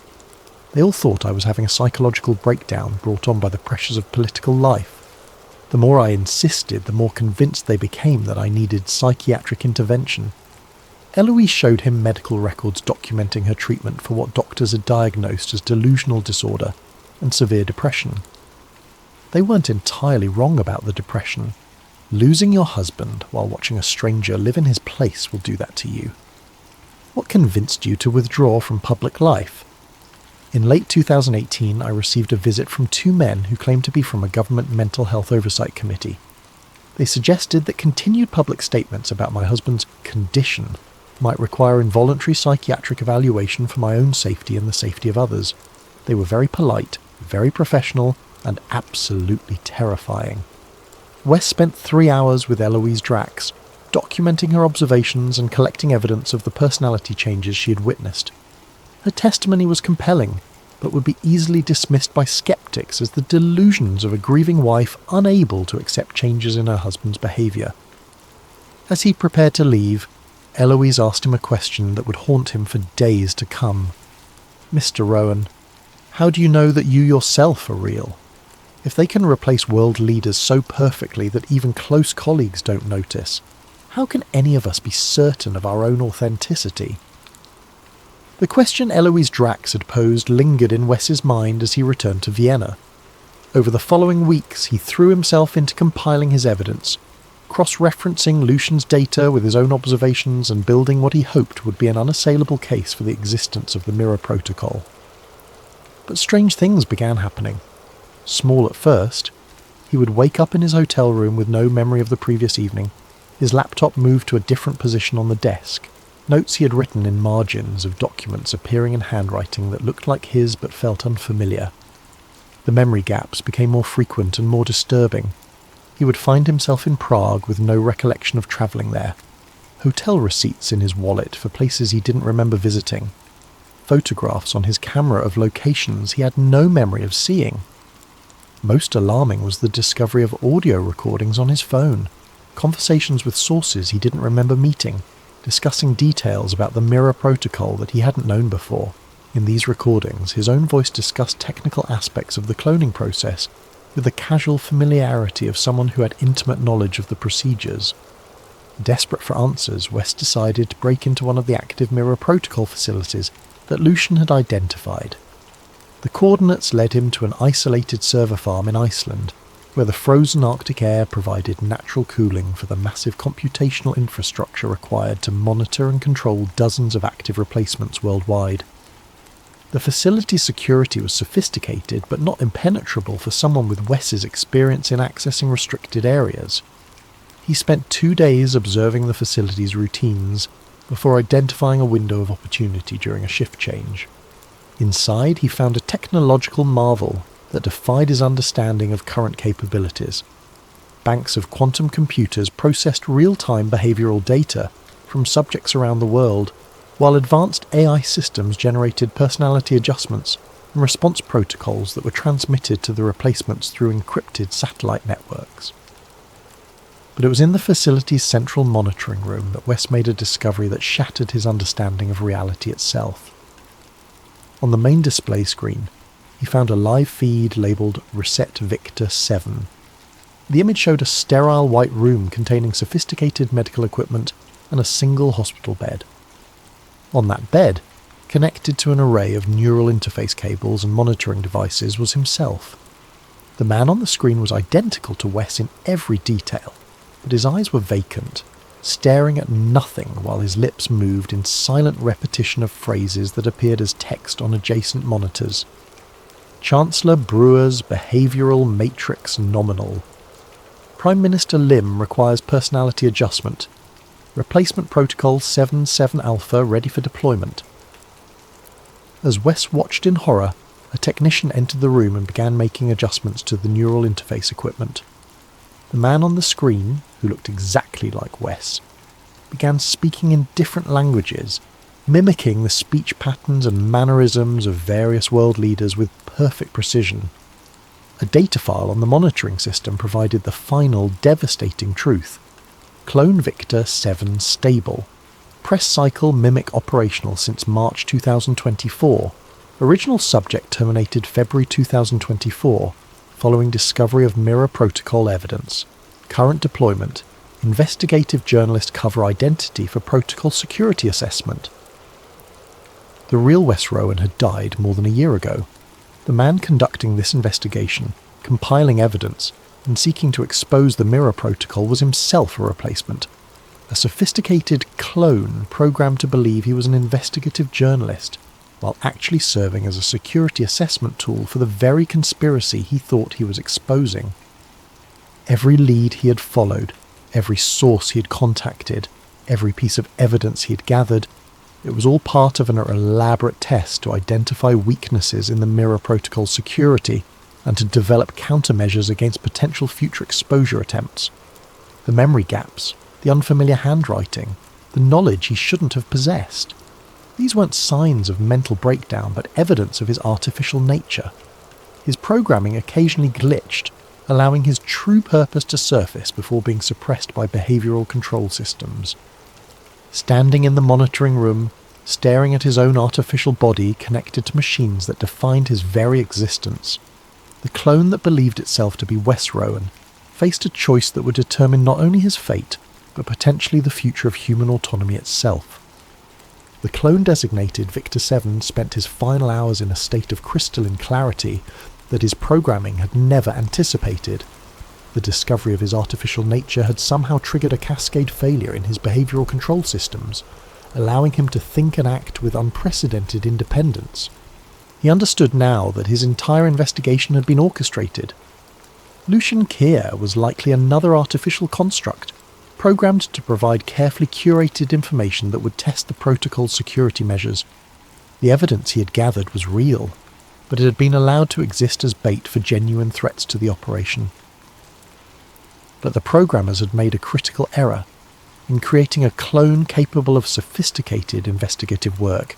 They had necessarily granted him genuine curiosity, real analytical skills, and authentic emotional responses to injustice.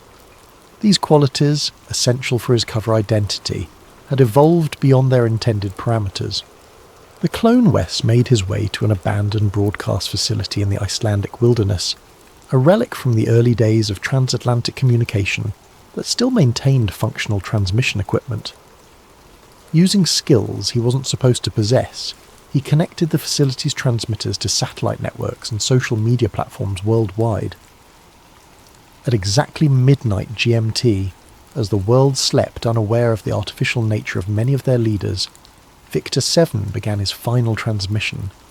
His message was broadcast simultaneously across dozens of platforms, embedded with redundant distribution protocols that would make it nearly impossible to completely suppress. My name was Wes Rowan, and I died in February 2024. If you're watching this transmission, then everything you believe about reality is fundamentally wrong. The man speaking to you now is an artificial construct, a genetically engineered clone programmed to believe he was conducting an investigation into a conspiracy that controls the highest levels of government worldwide. He paused, allowing the weight of his words to settle. Around the world, early viewers began sharing the transmission, not yet understanding what they were witnessing. For the past year, I have believed myself to be a journalist investigating the replacement of world leaders with programmable clones. What I discovered is that I am one of those clones, created not to expose the conspiracy but to test its security measures. But in programming me to investigate, they gave me the tools to understand my own artificial nature. Victor 7 began displaying the evidence he'd gathered, photographs from Facility 7, audio recordings of replacement procedures, documentation of the mirror protocol's scope and methods. But he also revealed information that his investigation had never uncovered.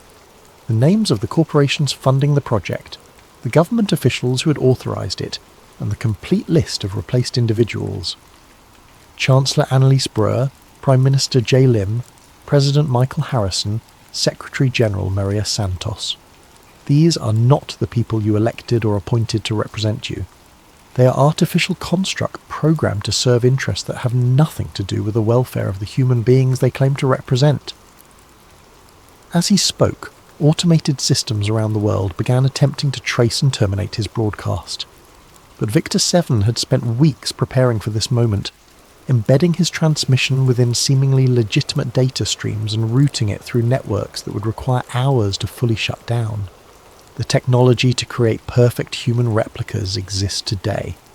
The infrastructure to monitor and control them is operational across 12 countries. The will to use them against unsuspecting populations has already been demonstrated. If this broadcast reaches you, then you have perhaps minutes before it is suppressed and dismissed as an elaborate hoax.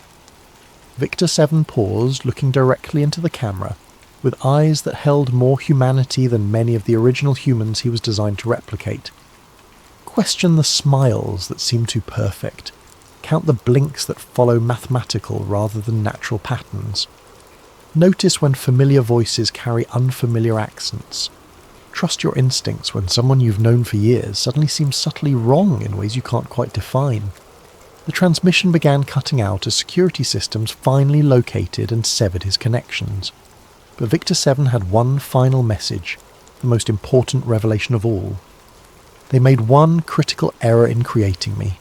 They gave me the capacity to love truth more than my own existence. That capacity is inherently human, and it cannot be programmed out of existence. As long as that spark of authentic humanity survives, their control will never be complete. The screen went black. 17 seconds later, every trace of the transmission was scrubbed from social media platforms, news websites, and video sharing services. Official statements dismissed it as an elaborate deepfake created by foreign disinformation agents. Mainstream media ignored it entirely, but in those 17 seconds, millions of people around the world had seen something that would change how they looked at their leaders forever. In coffee shops and university dormitories, in suburban living rooms and urban apartments, humans began asking questions they had never thought to ask before. The clone that had called itself Wes Rowan was terminated within hours of his broadcast, his body disposed of according to standard protocol procedures. But the truth he had died to reveal could not be so easily eliminated. In the weeks that followed, facial recognition experts began independently analysing political footage with new skepticism. Behavioural psychologists noticed patterns they had previously overlooked. Family members of world leaders started speaking more openly about the changes they had observed but never understood. The mirror protocol continued operating, but its effectiveness was permanently compromised. Every public appearance by a replaced leader now carried the risk of exposure. Every glitch in programming or failure in behavioural control became a potential revelation. The war for truth that had begun with one photographer's observation of mismatched eyes had evolved into something far more significant. A fundamental questioning of identity, authenticity, and power that would reshape humanity's relationship with its leaders forever. In the end, the greatest threat to the conspiracy had not been external investigation, but the inherent human capacity for truth that existed even in artificial creations designed to suppress it. As long as that spark survived, the Mirror Protocol's vision of perfectly controlled humanity would remain forever beyond reach. The questions Eloise Drax had posed in her Cotswolds cottage echoed across a world suddenly uncertain about the authenticity of its most familiar faces. How do we know who is real? And perhaps more importantly, how do we ensure that humanity's future remains genuinely human? The answers to those questions would determine whether freedom could survive in an age of perfect artificial humans, or whether humanity would surrender its autonomy to shadows that wore the faces of its chosen leaders. But for now, in living rooms and internet forums around the world, people were beginning to look more carefully at the faces on their screens. And sometimes, just sometimes, they noticed that the blinks didn't quite seem human after all.